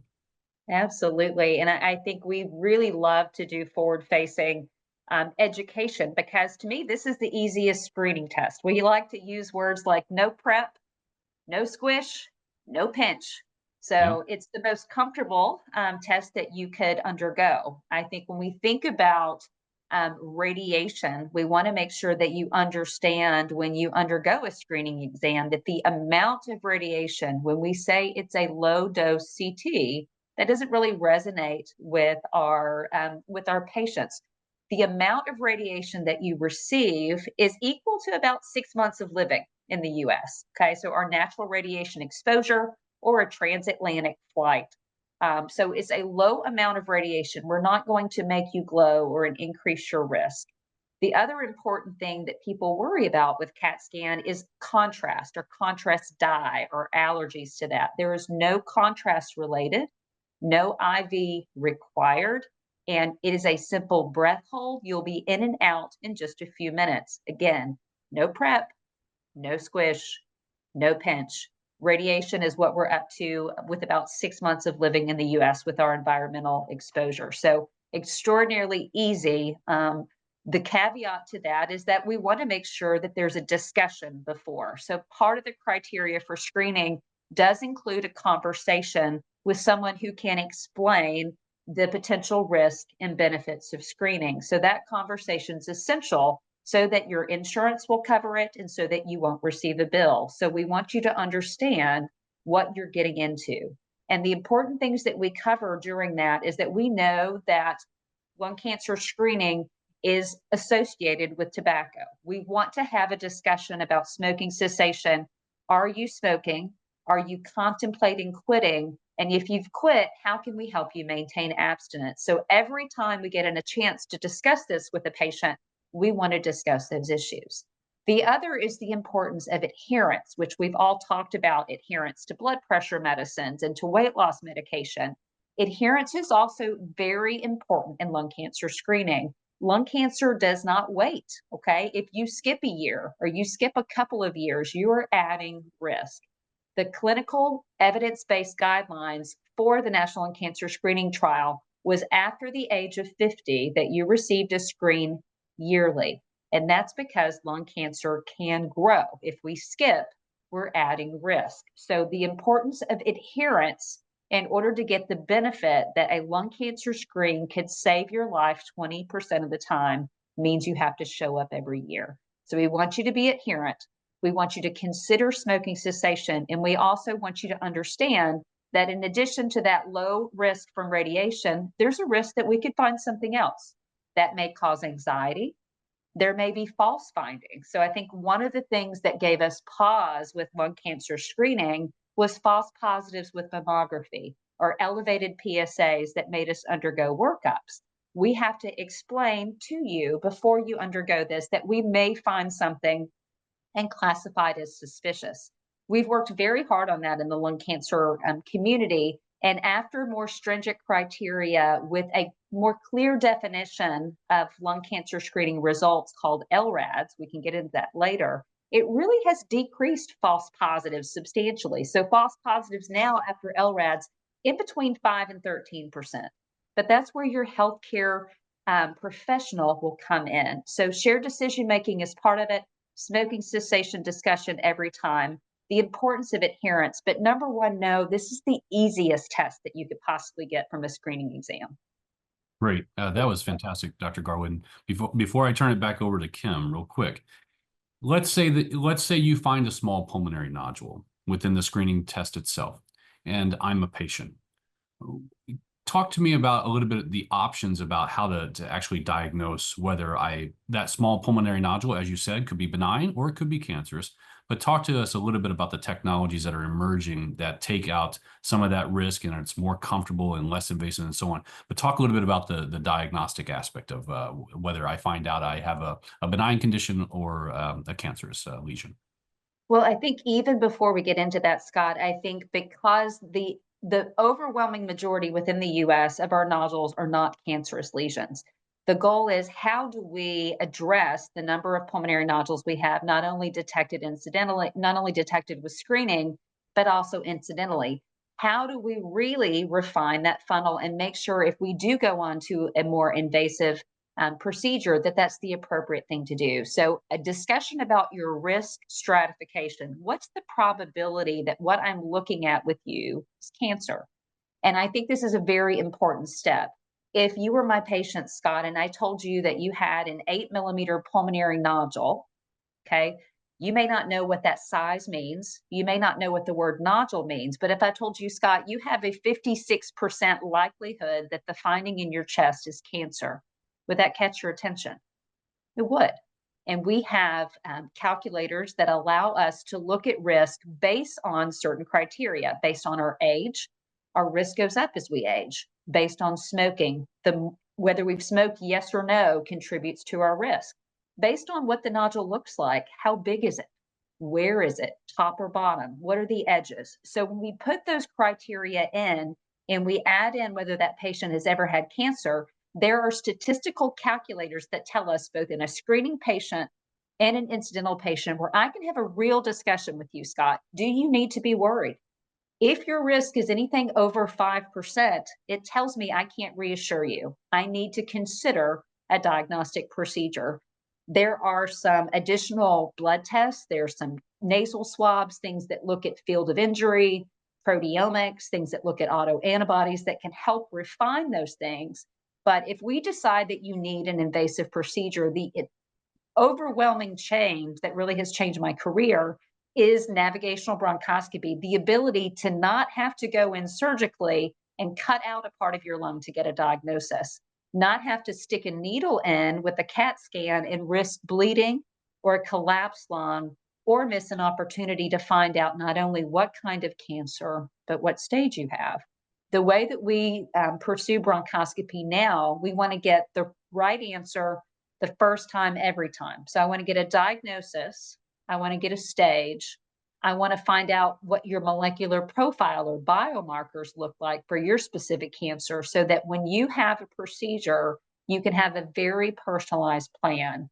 The advent of navigation and then moving into the field of robotics, much like Intuitive has done, has really transformed our ability to get to even very tiny cancers, for me, as small as 3 millimeters at times. And so technology is rapidly advancing.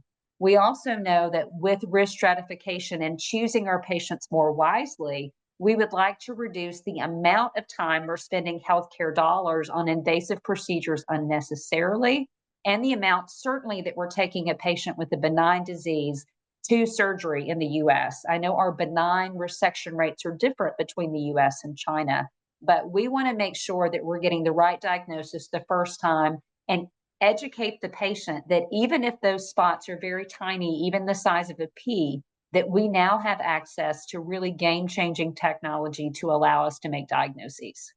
Great. That was fantastic, Dr. Garwood. Kim, I'm going to move to you now, and let's discuss some of the challenges. Obviously, Dr. Garwood said the lung cancer disease state and being able to effectively drive surveillance, the the preventative aspects of lung cancer screening, but that has challenges too. It obviously requires coordination, it requires investment, it requires a prioritization within the healthcare systems themselves. Can you talk a little bit about some of the challenges of reaching these patients and driving fidelity within the patient population for annual screening and care coordination? Sure. Thank you, Scott. And thanks, Dr. Garwood. That was a great, Kim, I'm going to pause you just for 1 second. Your microphone, at least on my side, I'm not hearing you very loudly. Are you able to hear me now? It's slightly better. I don't know what you did, but if you could maximize whatever you did, but it was slightly better. I'm on full max volume, and it was, I think, pretty good earlier. Is that any better? Yes, this is better. Yeah, what you just did right now is much better. So go ahead. I'm sitting very close to my laptop. Scott, you were talking a little bit about barriers, and I'd like to actually start with, just for the audience, a couple of takeaways from what Dr. Garwood kind of summarized. So the stigma is real. And I think the stigma around lung cancer in general, whether it's tobacco related or not, does have significant impact on bias, policy, and I think a general understanding, both from providers and patients, on how important whether lung cancer screening or incidental nodule management is to the survivability of those patients. So getting our arms around understanding who's at risk for lung cancer. It's not just those who have smoked. And I actually have to applaud China. They're doing a very nice job at taking the NCCN guidelines and expanding those to their evidence-based screening guidelines. I was very, very pleasantly surprised when I saw the screening guidelines for China. You're doing a great job. So what criteria and what characteristics are best practice programs doing? I think they're taking a comprehensive approach to this problem, looking at what clinical, administrative, financial, programmatic, and community barriers exist between the patient at risk and the scan. And then once the scan is performed, how do we capture that patient and move them through a very simplistic one point of entry, sort of a one-stop shop model of getting connected to the care they need, whether it's continued surveillance, whether it's a diagnostic procedure, surgical intervention, or medical and radiation therapy.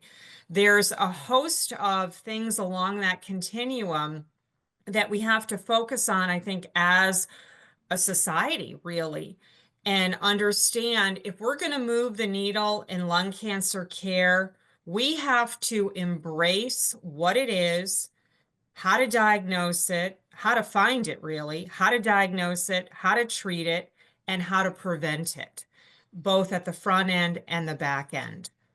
Does that help kind of lay out sort of where we're at? And then I'm sure you're going to dive deeper into the specifics, which we can talk about in your next segment, I think. Exactly. Kim, that was fantastic. Yes, I think that overall lung cancer, if you look at the disease state, if you can catch it early on, you have a very, very different prognosis and very different patient journey than what you would if you were to catch it late stage. And it is like hypertension that Dr. Shi had mentioned earlier in the conversation. It can go silent for many, many years or months in a patient until they start to exhibit symptoms.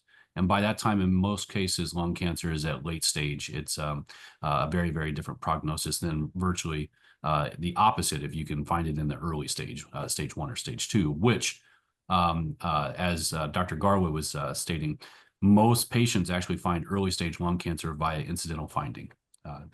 Because they have not yet exhibited the symptoms and they're coming in and they might have fallen or something happened. They get a chest x-ray and they find something unique in that chest x-ray that needs further investigation. So, okay, with that, we are right where I thought we would be. We have about 10 minutes here that I'd like for us to take a pause. Everybody can take a little bit of a break. We're going to come back from the break and we're going to start talking about some of these best practices. And we're going to talk about change leadership.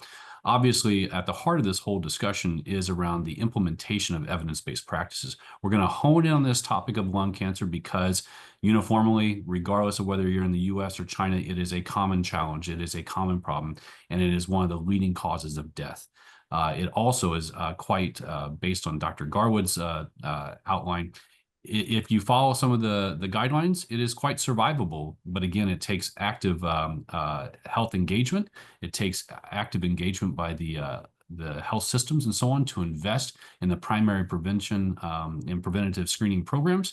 And then obviously the care coordination to get patients through these low-dose CT scan screening programs and then potentially to diagnosis and treatment. So with that, let's take a 10-minute pause. We'll come back at the top of the hour, 10 minutes from now. We'll pick back up the conversation. We'll talk about some of these best practices. And then again, what we can do to drive change leadership at the community level and to make sure that these diseases are addressed. So thank you all. We'll see you in 2 minutes. All right, everyone, we'll look to reconvene here in about a minute.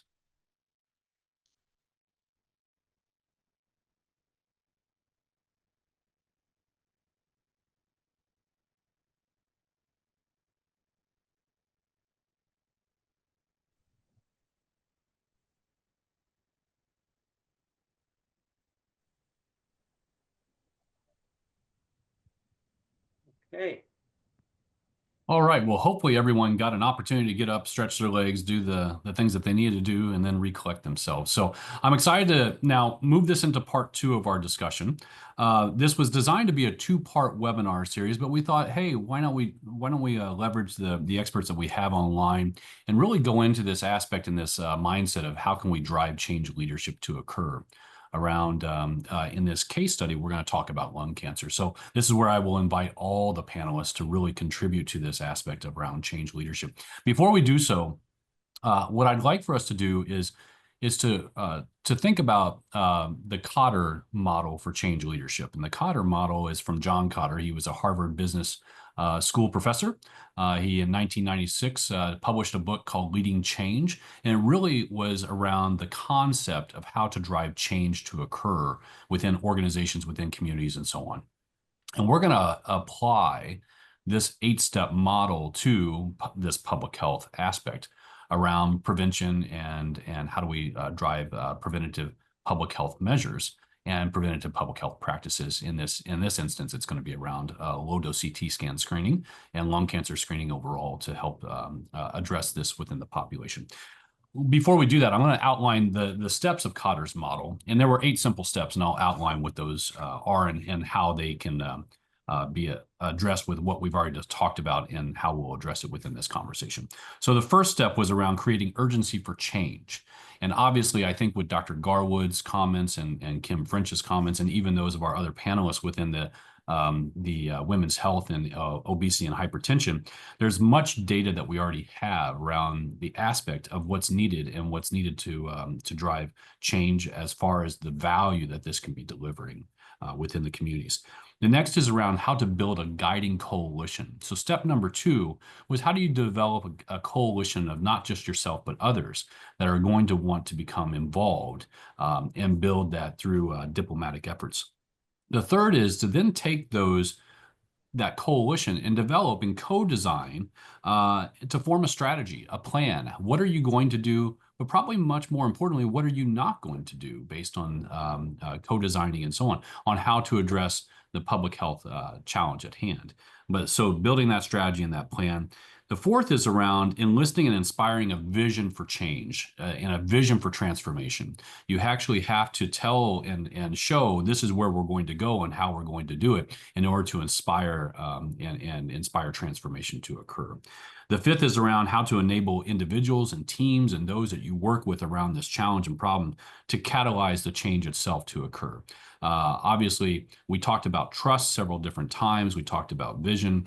That's a key ingredient is to make sure that the individuals that are working on these projects and that are engaged in these projects at the community level, that they really do believe in the change that needs to occur and that they can really become actively involved. The sixth is generate short-term goals, what I would call low-hanging fruit. What are the short-term things that you can do that are within your control to drive change to occur? I know Dr. Susan Garwood will have an outstanding aspect of that around what HCA has done. And so we'll hone in on that one because these are oftentimes things that are within the control of the organizations and institutions that are delivering care and coordinating care within the communities. The next is around sustaining your gains and your capitalizing on your successes. So once you start to have traction, once you start to have gaining momentum that's occurring, is how do you look to reinvest? How do you look to make sure that your gains are not lost, but that they become entrenched and that they become the new baseline and that you build upon those going forward? And then the last is the eighth and final step is institute best practices and that reinforce the change that has occurred to make sure that that transformation effort is not lost, that it now becomes the new standard of practice moving forward. So those are the 8 steps. We don't have to, necessarily go through them step by step by step. We've obviously already started to talk about kind of that number 1 and number 2, the creating urgency and the vision, along with the building the guiding coalition. But would love to hear from you all, and maybe we'll go back to Dr. Garwood. You can start to talk about some of the strategy and plan, but how would you go about tackling the challenge around a preventative public health measure here, which is a low-dose CT scan screening program or a lung cancer screening program? How would you go about forming the strategy and enlisting that within a community at the rural setting within the U.S. and China? So I'll go to you, Dr. Garwood, and then we'll go to our Chinese colleagues and so on. All right. Well, a lot to try to solve. Like you said, I think starting from the top is, is lung cancer screening as it stands with evidence-based medicine enough? And I think we have learned a lot that lung cancer screening, though it's an easy exam, is not a 100% answer. 20 to 25% of Americans who develop lung cancer have never smoked. China experiences similar, if not higher rates based on air pollution and other particulate matter that we know. So lung cancer screening, should it be exclusionary to those who've smoked in the past? That's, issue number 1. Issue number 2 is the current screening guidelines have that you need to have smoked in the last 15 years. We have discussed removing that as a barrier and maybe making this age-related only. But about 38% of Americans who get lung cancer every year would not meet criteria. So number 1, did we get the criteria right? Do we need to revisit that? And that takes not just public opinion, it takes a coalition, right? So it takes evidence-based medicine. It takes new studies that are supported by grant funding in preventative health within the US about what's the burden of lung cancer and how important is this really to the US? This is a $24 billion cost to the United States. We've got to do a better job, right? So even before we get into adherence and nihilism and tobacco use, have we gotten our criteria correct? And so I think that's first and foremost to thought leaders is that it's going to take advocacy groups. I am the vice president of the Society of Advanced Bronchoscopy. Kim has mentioned CHEST, AABIP. There are ATS, STS. There are so many organizations who are interested in this, but I think we need to come together as a body to challenge the status quo, is that we're missing 38% of people who get lung cancer every year in the US alone. I'd love to hear China's thoughts. But number 1, do we have the criteria correct? We've revisited just once, but we know that the U.S. Preventative Task Force has adjusted things like colon cancer by moving the age down because of population medicine. So can we do it faster? And I think that that is an important piece. I think what COVID taught me is that we are able to be more nimble within the US by using evidence-based medicine, accelerating research, and really investigating, are we truly solving the problem of lung cancer? And what's the urgency in the US? This is a huge financial burden. And if you think about moving forward, there's a huge disparity. We talked about health literacy, but there's a huge divide in our rural population and those that have socioeconomic issues, that have language barriers. How do we bring in behavioral health? How do we bring in access to care? How do we expand the ability of the patient to interact and maintain things like telehealth in order to have access to care?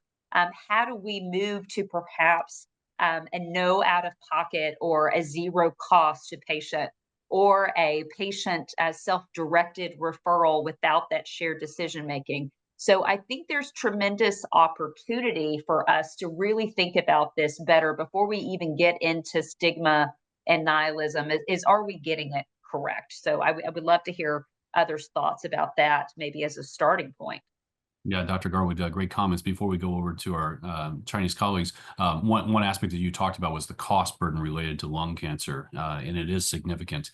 To give everyone a perspective, just in the U.S., late-stage lung cancer, if found in stage 3, stage 4, is vastly different as far as costs than early-stage lung cancer, stage 1, stage 2. Stage 3 or stage 4, a patient in that journey and the hospital provider would stand to have a reimbursement somewhere in the neighborhood of around $400,000, give or take, where the hospital is located. And obviously that has a very different patient copay amount associated with that. Early stage lung cancer that's found and treated stage 1, stage 2, the average charges and reimbursement would be somewhere around $45,000. So dramatically different than late stage.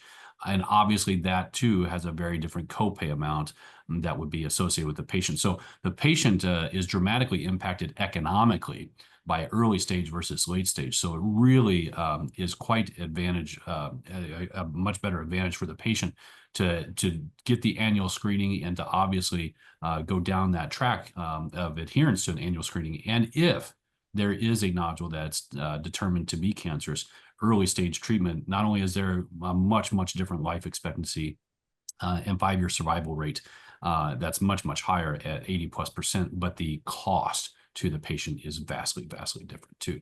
So with that, we're going to move over to Dr. Liu and Dr. Xie and Dr. Lin to kind of give some of the perspectives of what's happening in China around lung cancer and some of the challenges that you've had. But let's talk about this aspect of building coalition and what it's going to take to solve this wicked problem. So maybe I'll go, yeah, Dr. Liu, I think you're on mute just by. Thank you so much. I just want to add some comments to your efforts in trying to prevent the patients from getting late stage lung cancer.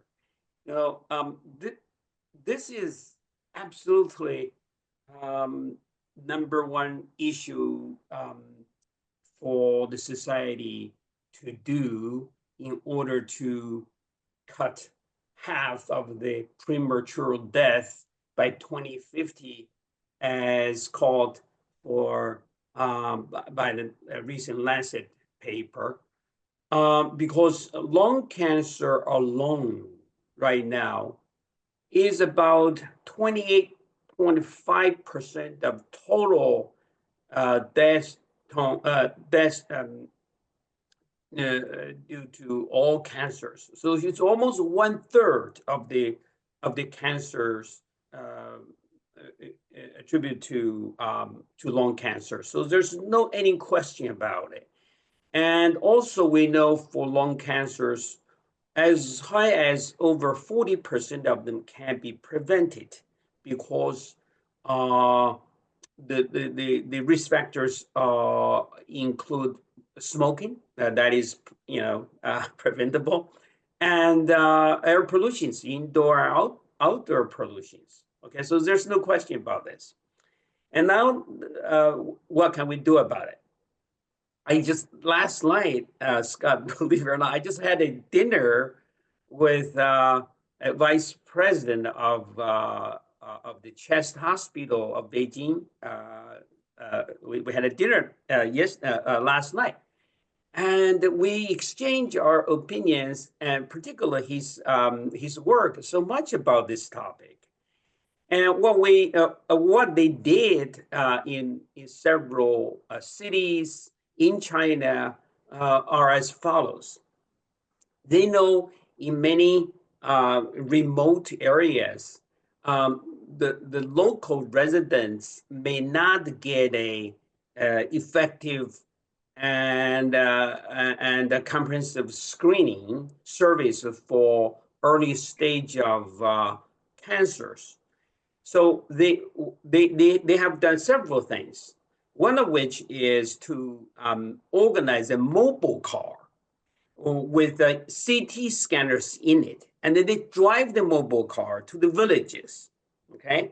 So that the people, especially the high risk population over ages 45 and smoking, things like that. They make the mobile car right next to their neighborhoods. So these people will find much easier than otherwise to be screened only for like a few minutes, less than 5 minutes, quick scan, and then they're gone. Okay, that's number one. Number two, how they gonna be how the people are incentivized to join this screening service. Either the services are paid by local government or paid by their children working in the modern cities. So the children want to show how much love they should give to their parents. So they sign up these services with the mobile car settings. And then they just tell their parents, they say, we already paid the fees for you. So the parents then feel if the children already paid, we got to get the service. And the car is right over there ready. So that's the very unique way to get the elderly left behind in a faraway hometowns into the screening services. Now the services are extremely cost effective. What they find is for every 100 people over age 45 and they smoke, one or two people can one or two cases can be found among these people. So for every scan service, it's charged for about 200 yuan. That is about $30 US. Okay, so that means if you scan every 100 people, it will cost somewhere 20,000 or so Chinese yen, which is about 2 to 3,000 US dollars. Okay, but they find the one case, say just one case in a stage 1 of the cancer. Then they provide the surgical service for them, which costs them about 50,000 RMB. Now, if the case cannot be found, and if it's developed into stage 2 or 3, which would cost over several 100,000 RMB, somewhere between 2 to 300,000 RMB. It's highly effective. So they just present the table to the county government, and then the county government are so reactive to such a evidence because it's so cost effective. So the county health insurance bureaus become more and more interested in joining such an effort, or have their children to pay for the services. Then the parents are much more compliant to get a service because the children already paid. This is another notch, as you just pointed out earlier, since your children paid. And then the parents say, all right, we gotta get a service. Otherwise, the children paid for nothing. So I think those two ways to deal with the compliance issue is very, very unique and smart. And then the hospital president and I decided to apply such a model to other cities. After Chinese New Year, we decided to do a much larger scale of such experiment. I think this is something we really look forward to, for good outcomes in the near future. Yeah, Dr. Liu, thank you for that. Is there any questions for Dr. Liu? And if not, we'll move on to Dr. Shi and Dr. Lin. Yeah, this is Garwood again, and I love the familial and generational care element there. I think that's a wonderful sentiment. I think in the U.S., one of the things we've struggled with, especially as you pointed out, we're an IDN, we're responsible for acute care. How do you encourage coverage, right? It makes sense for the healthcare system. The commercial insurances and the Medicares will save money. but who incurs the cost for the screening buses? Who incurs that? And I think we're really just beginning to cross that threshold in the US where we're petitioning and asking for grants both from the government, from industry, from pharma. I think we have to rapidly show the worth and the desire of people to be met in their community. But the cost is always going to be, for me, the overriding issue is who's responsible for that. We certainly know the cost equation says stage 1 lung cancer is going to save healthcare dollars. But until we can engage without a national health system, in the US, it becomes more problematic. So I think that's exactly what we're here today to say is that we have to think outside of the box. How do we meet people where they are? How do we share in cost? How do we incentivize payers and providers to participate and encourage? But the cost equation, these buses in the US, to outfit them cost over $1 million to employ some of these programs. That's a big dollar amount to incur if you're thinking we have to meet about 14.5 million people in the US right now qualify for this. How do we do that at scale? A lovely sentiment, but still the dollars have to be incorporated, like Scott mentioned earlier. So I love the thought, but we need more of this to show value. Yeah, the industrial and the industrial scale aspect is quite challenging too. Dr. Liu, Dr. Shi, Dr. Lin, or even Kim, thoughts on Dr. Garwood's comments? Yes, thank you. And I love the demonstration project you've described in China. Fascinating. Is this an opportunity? I always ask myself, is this an opportunity to foster collaboration across health systems? And to me, the answer is always yes, because there's very few times in life that collaboration is a bad thing. How do we encourage health systems within a region or a geographical market to come together to support these types of, say it's a screening van, say it's shared community-based lung navigators, shared telehealth rotations. I know Dr. Garwood and I have talked about these things, more globally, but is there an opportunity to say it really doesn't matter what health system you're with? We are serving these potential high-risk populations in geographically rural communities. It's part of our mission. We should be doing this, and it's a difficult argument to tell me why not.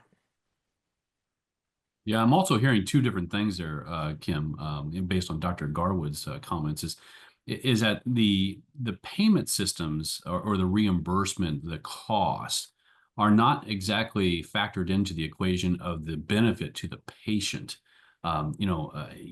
Value-based care incentive payments are quite real, but how could we better align a value-based care incentive to motivate not only greater investment, but greater financial support for early diagnosis and treatment, which would obviously drive a very different, I think, investment profile. So, and that's quite different than I think what we see obviously in China, which more of a social approach because of the basic medical insurance that's provided across China.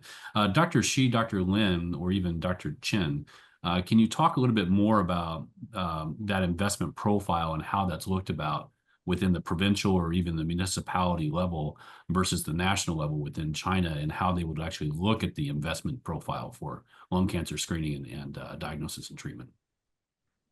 Well, I think I'd also like to follow up with Dr. Garwood, your question. So has any evidence to show the cancer lung cancer screening, is cost effective, and so that could be part of this what kind of a evidence grade, A, B, C, D of the U.S.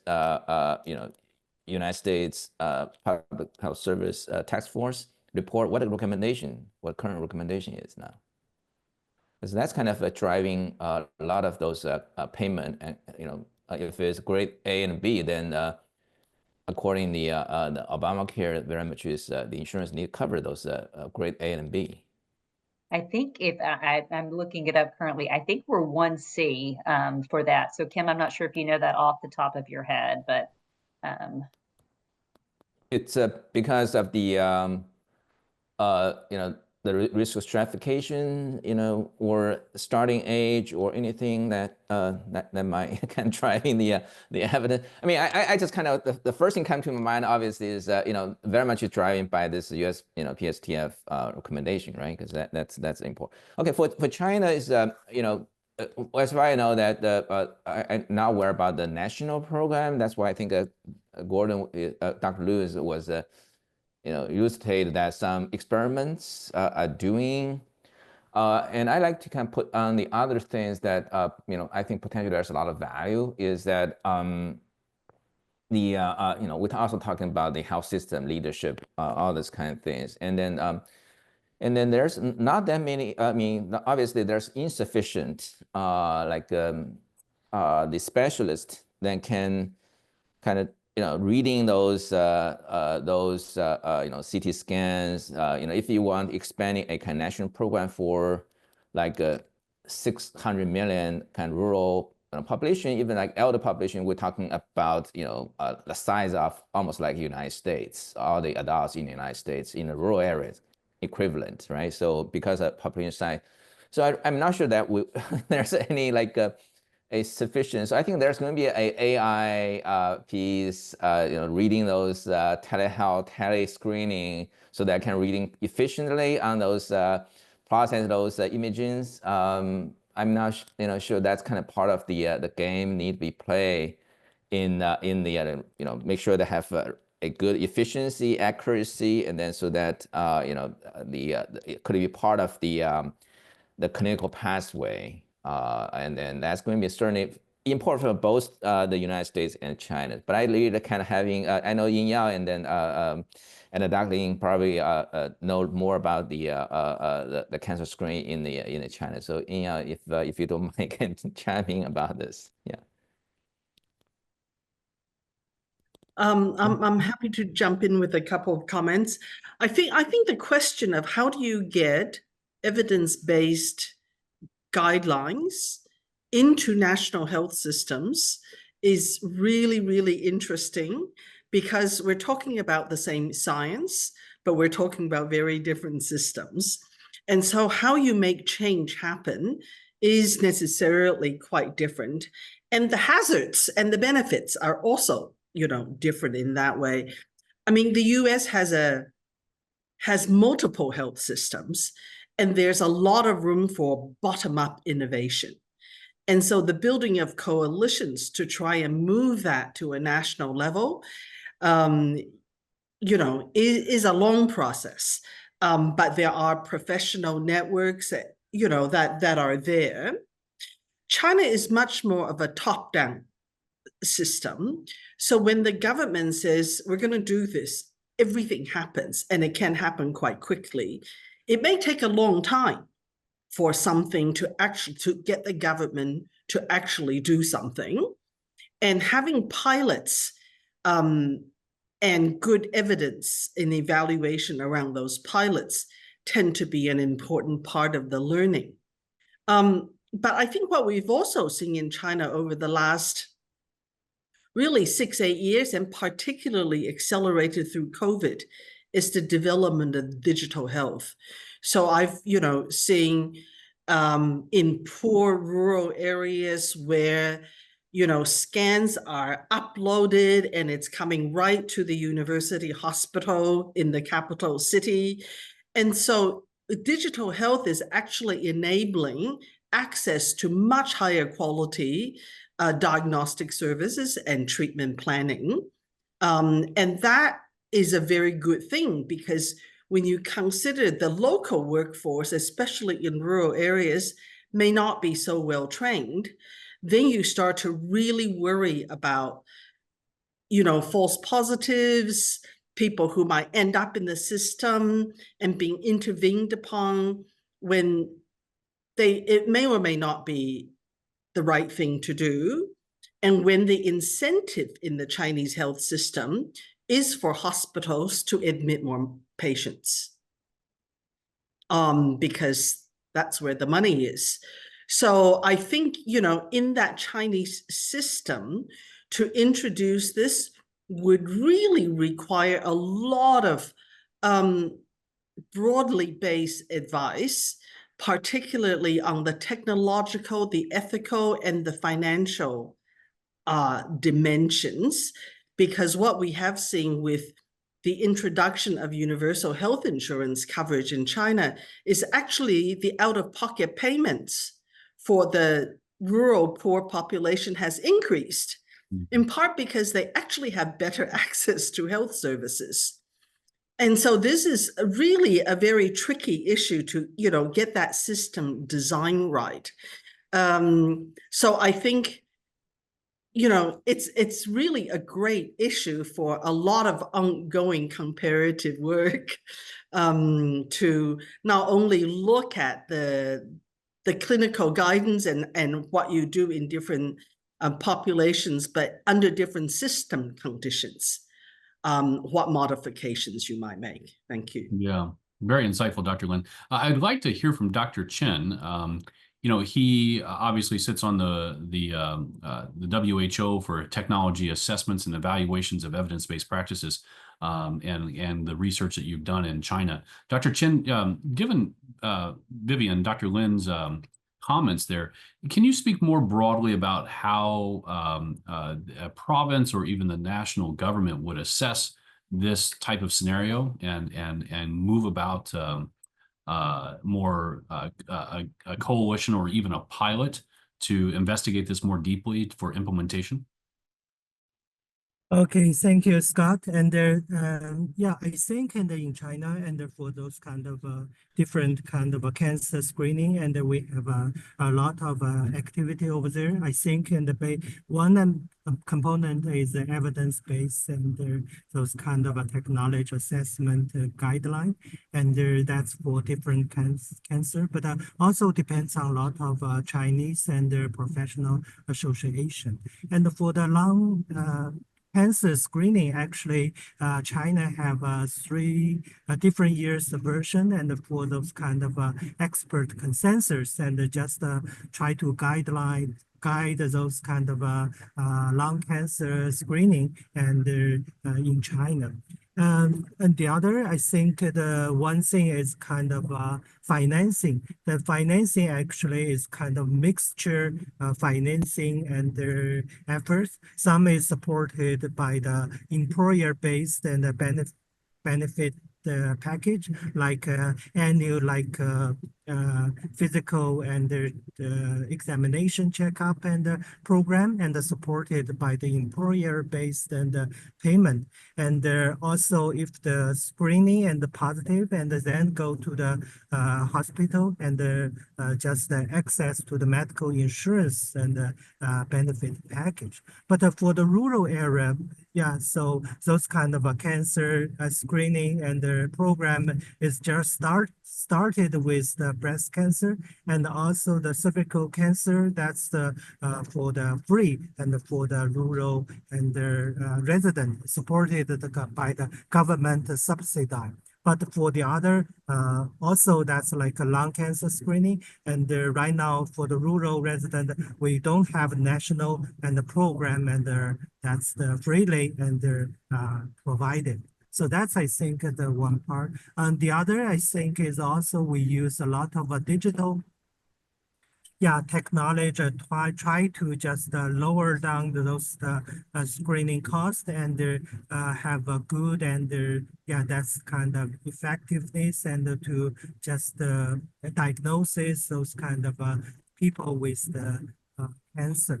But I think those kind of digital based and technology or AI based, maybe and more and will coverage those kind of rural resident in future.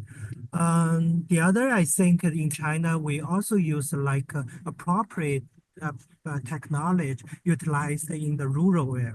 For example, for the breast cancer, we first use like ultrasound. It's more widely that's equipped in the rural healthcare facility, then and goes to the mammography, and for the second, and that's the layer technology. So we think about that's the cost effectiveness, and also the based on the system and the capacity, and so that's the appropriate technology is also utilized in China.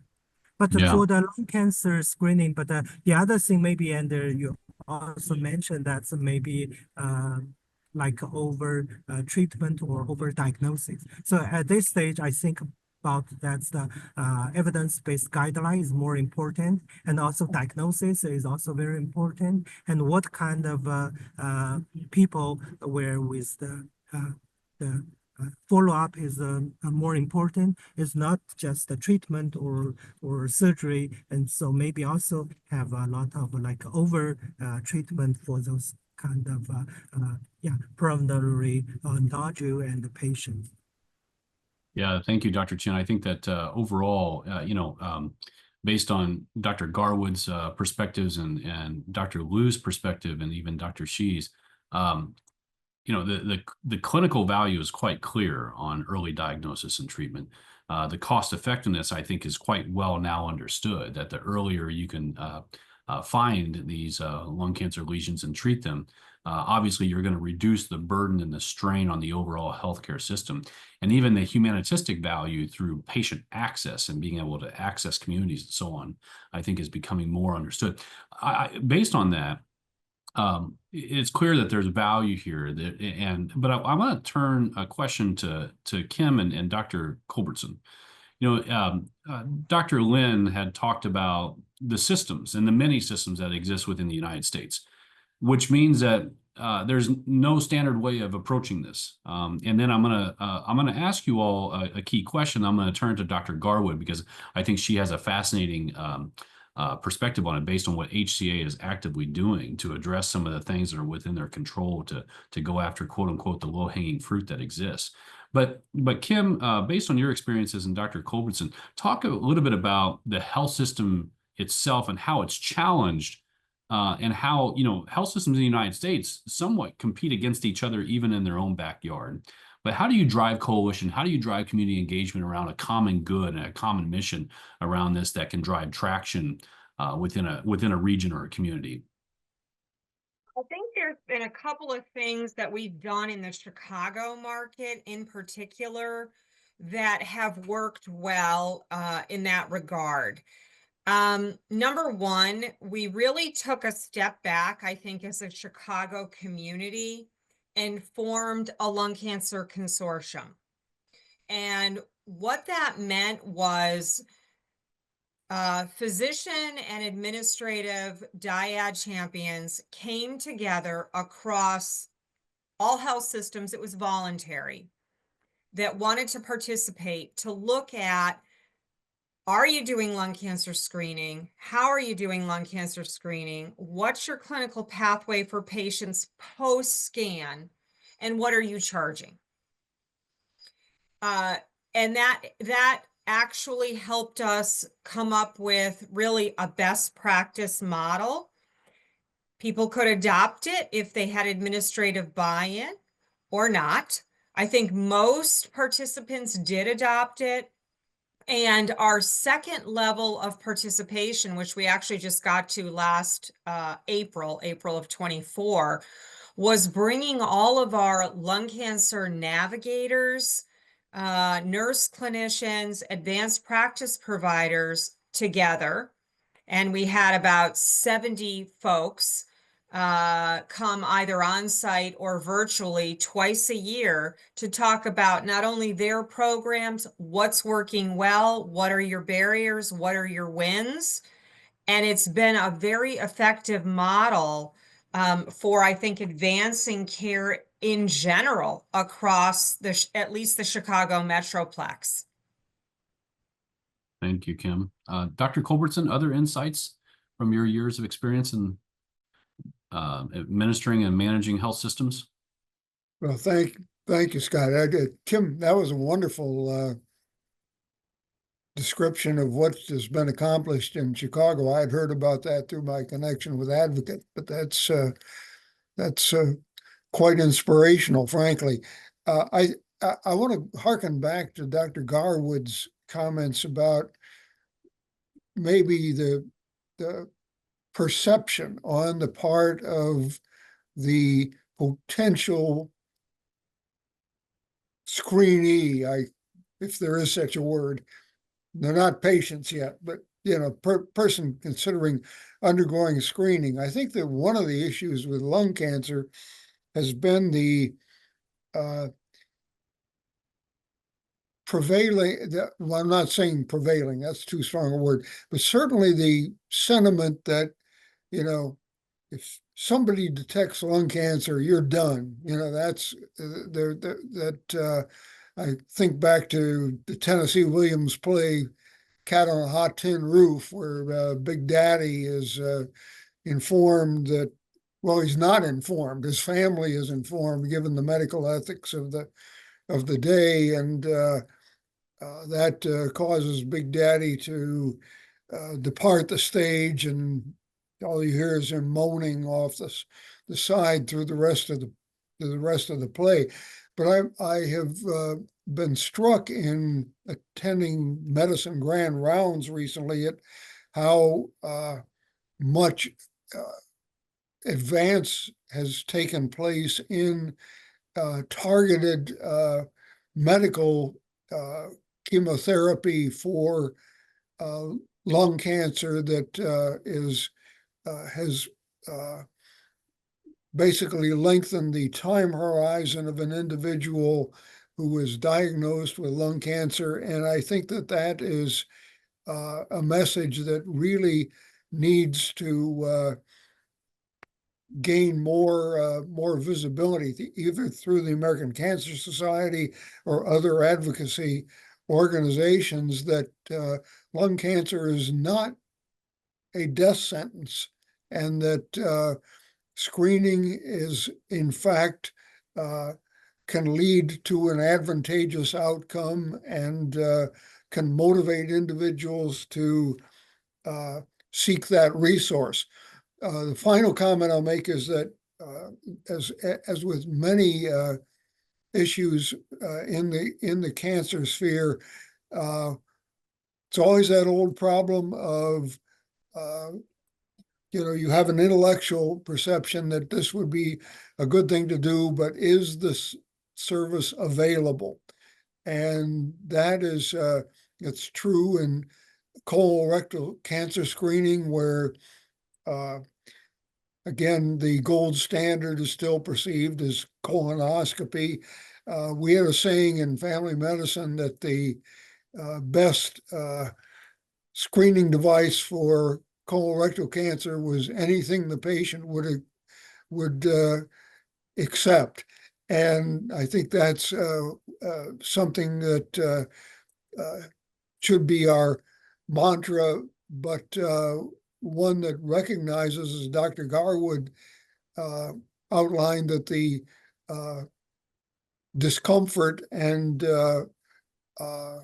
associated objections of many in the colorectal sphere, for example, do not exist within the lung cancer sphere. So I think that part of this really is a issue of perception and molding public perception through advocacy. Yeah. Yeah, well stated, Dr. Culbertson. I think that, you think about the various different A's: acceptability, availability, affordability, and so on, and appropriateness, the quality that you're delivering. I think that acceptability is absolutely something that should be a major factor when thinking about patient access and how are you going to access these targeted communities and so on. Dr. Garwood, I would love to, on that aspect, and I think that we were talking about some of the one of the aspects of Kotter's 8 changes or 8 steps to change leadership is around low-hanging fruit. And I know that you have been a huge advocate for spearheading efforts and driving change and transformation within HCA, which is the largest health system within the United States. Can you talk a little bit about some of the things that you've done within your organization around change leadership to really go after this concept of low-hanging fruit that's already within your control, that around looking after incidental findings and looking at patients that are coming into your facilities, they're getting routine exams and so on. And some of the technology enablers, I know that Dr. Liu talked about this, Dr. Lin talked about this. Can you talk a little bit about how you've approached this complex problem, but within the control of what HCA can do?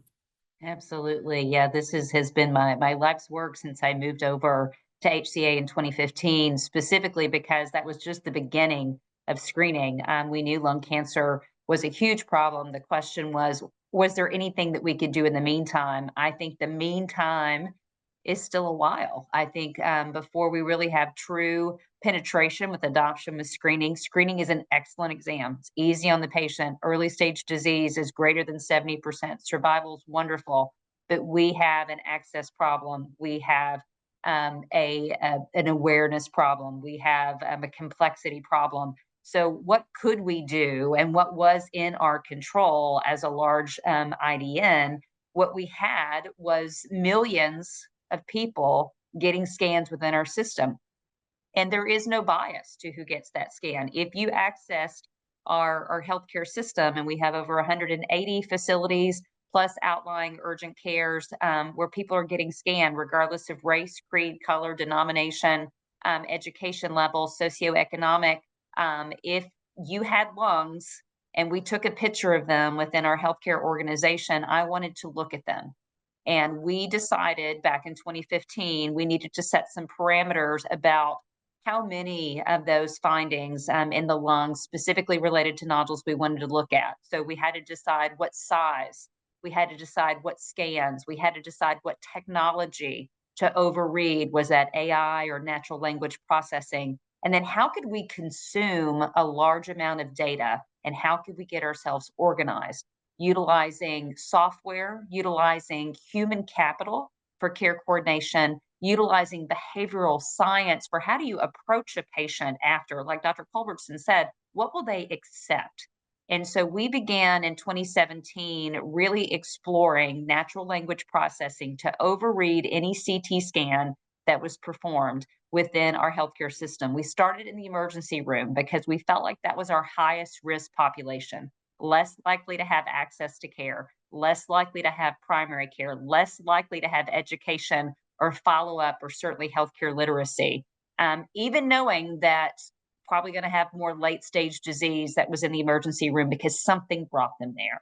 We worked on that process, and then we expanded it to inpatients, okay? Whether it was related to your diagnosis or not, if a portion of your lung was seen, let's say you came in with a urinary tract infection and urosepsis, they caught the bottom of your lung and we detected a nodule. Within the US, we don't want to intervene on an admission because we would lose money in the hospital system, but we don't want to miss an opportunity to follow that patient. And then we went to the outpatient setting where we could have things like calcium scoring scans or other images in truly healthy people. And the rule of thumb for us is that if you have lungs, you can get lung cancer. We know that lung cancer screening is not perfect, but within the US, the amount of nodules that are found incidentally is almost 1.6 million or higher. That's an old number now. So we developed a platform to not forget screening. We wanted to truly navigate and attach coordinators to have discussions with patients who had abnormal screens, LRAD 3 or 4. But we also developed a system to look at anybody who had a portion of their lung in the field of view and a 6-millimeter nodule or greater. And we developed a software to try to get rid of the noise. Okay, we don't want calcified nodules. We don't want stable nodules. And then we attached humans to them with an algorithm. Let's not intervene where we're not needed. If the patient already has a cancer diagnosis, if they already have someone following that nodule, if there's an insurance barrier or they're out of state or hospice or elderly, extreme elderly, let's not get involved. And we developed an algorithm to navigate those to coordinators who then reviewed the medical record to see what risk factors that patient had that were easily visible in the medical record and review them with champion physicians. And then we really had to educate coordinators. First, we reached out to primary physicians to try to get permission. And that was extremely complicated. Couldn't get through, couldn't get permission. Now we begin to go directly to patients, and the coordinators have scripts based on behavioral health science that we've used to say, how do you approach somebody with the possibility that I'm calling potentially with a cancer diagnosis, but I need to very skillfully educate you, like Dr. Culberson said, we could have solutions and you could potentially have an early stage cancer, or even if you had a later stage cancer, we now have technology, personalized medicine, biomarkers, immunotherapy. There's more hope in lung cancer than we have had in decades. So within our health system, we've continued to decide before we turn those systems on, we have to build a foundation that's ready to receive them. We don't want to turn on and then not have somebody who can accept or receive that patient. So do you have things like diagnostic capability with bronchoscopy and staging? Do you have tumor boards? Do you have access to a surgeon, medical oncology, radiation oncology? Before we turn them on, we can look at what your exposure could be. And piece by piece, we began deploying these. We've now deployed over 130 of our facilities within HCA have this system in place. To give you an example, in 2022, we overread almost 3 million CT scans within our population. And of those that had a nodule that was actionable and appropriate, 10% of those people had lung cancer. In the same year, we had about 0.7% of our patients with just that incident year who had screening, who had a screen that was positive for cancer. And that's about the same as the National Lung Cancer Screening Trial with about 2.1 over 3 years. But what we saw in that same year was we had 15 times the amount of lung cancer that was already within the walls of HCA. And what we say is when we want to care like family, we don't want you to come in our health system and walk away. And we don't care where you live or if you have insurance or what your access is. We want to get you to the closest in your community care. Like Kim said, we shouldn't care where you go. We should make sure you understand that you came to our house and we have an opportunity to intervene, and there is hope. And let us help connect you. And let us also deal with your barriers. Can you afford to come? Do you not have a gas card? Do you need a sitter for your dementia patient who's a family member? Do you have a language barrier? And we need a language line to truly explain what we're doing.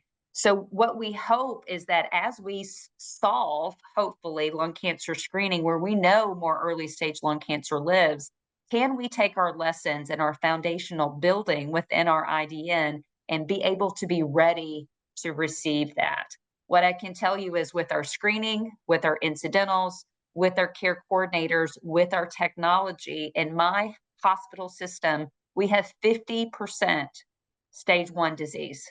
50%. We are twice the national average for stage 1, not stage 1, stage 2, stage 1 disease. And we've dramatically seen a decrease in stage 4 disease. And that's even with the screening adoption rate that sits around the national average. So we know there is more than one way to attack lung cancer in the US. And we don't have the bias of age. We don't have the bias of smoking. What we have also employed is the importance of risk stratification, that when physicians see that not everybody needs a biopsy. So built into our algorithm is calculators, is blood tests or nasal swabs to help figure out which of those patients needs to be intervened upon, and explore things like radiomics or blood-based test for autoantibodies to tell us who we need to act upon. So we're trying to think outside the box and prepare ourselves when we truly get penetration with screening.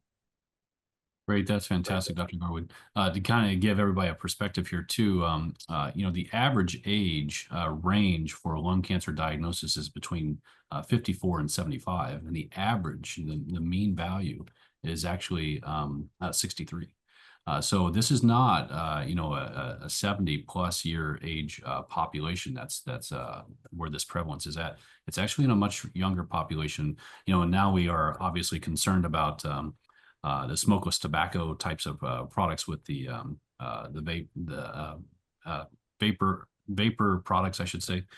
So I think this is not only going to be a tobacco-related cigarette problem, but also how does that new behavior impact overall public health long-term too. So very, very fantastic comments by everyone. I'm going to be looking to close the conversation here. We're coming up on the mark. But I think that there's obviously a lot of learnings that I got from all this. Some of the things I think that we can highlight is, there was a key word I think that was brought about early on in the conversation around trust.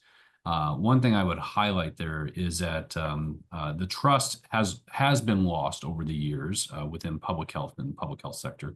But I think there's a lot of things that we can do to build back stronger trust within the community and community engagement and patient engagement into health and healthcare systems.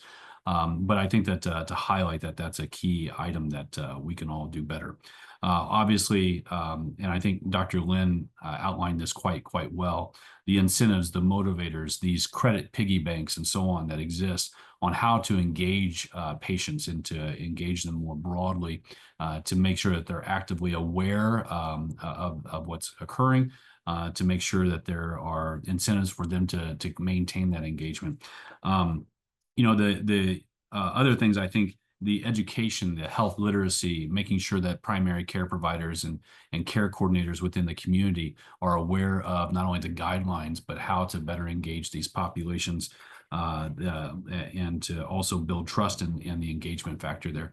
The building coalition, I think, is so important, whether it's nation to nation, U.S. to China, on helping build coalitions around how to address and reach these patients, but also within your own community. What are the health systems doing? Are they engaging with the churches, like Dr. Shi pointed out?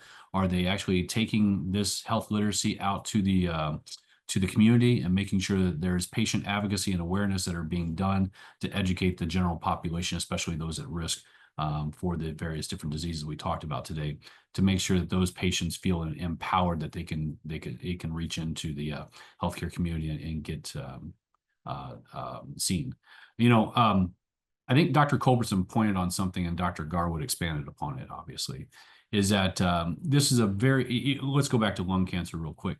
This is a very, very different day and time in history around our ability to effectively provide surveillance to the population and identify who's most at risk, make sure that we have the capabilities to detect early stage lung cancer, and then to drive rapid treatment that leads to a much different prognosis and outcome.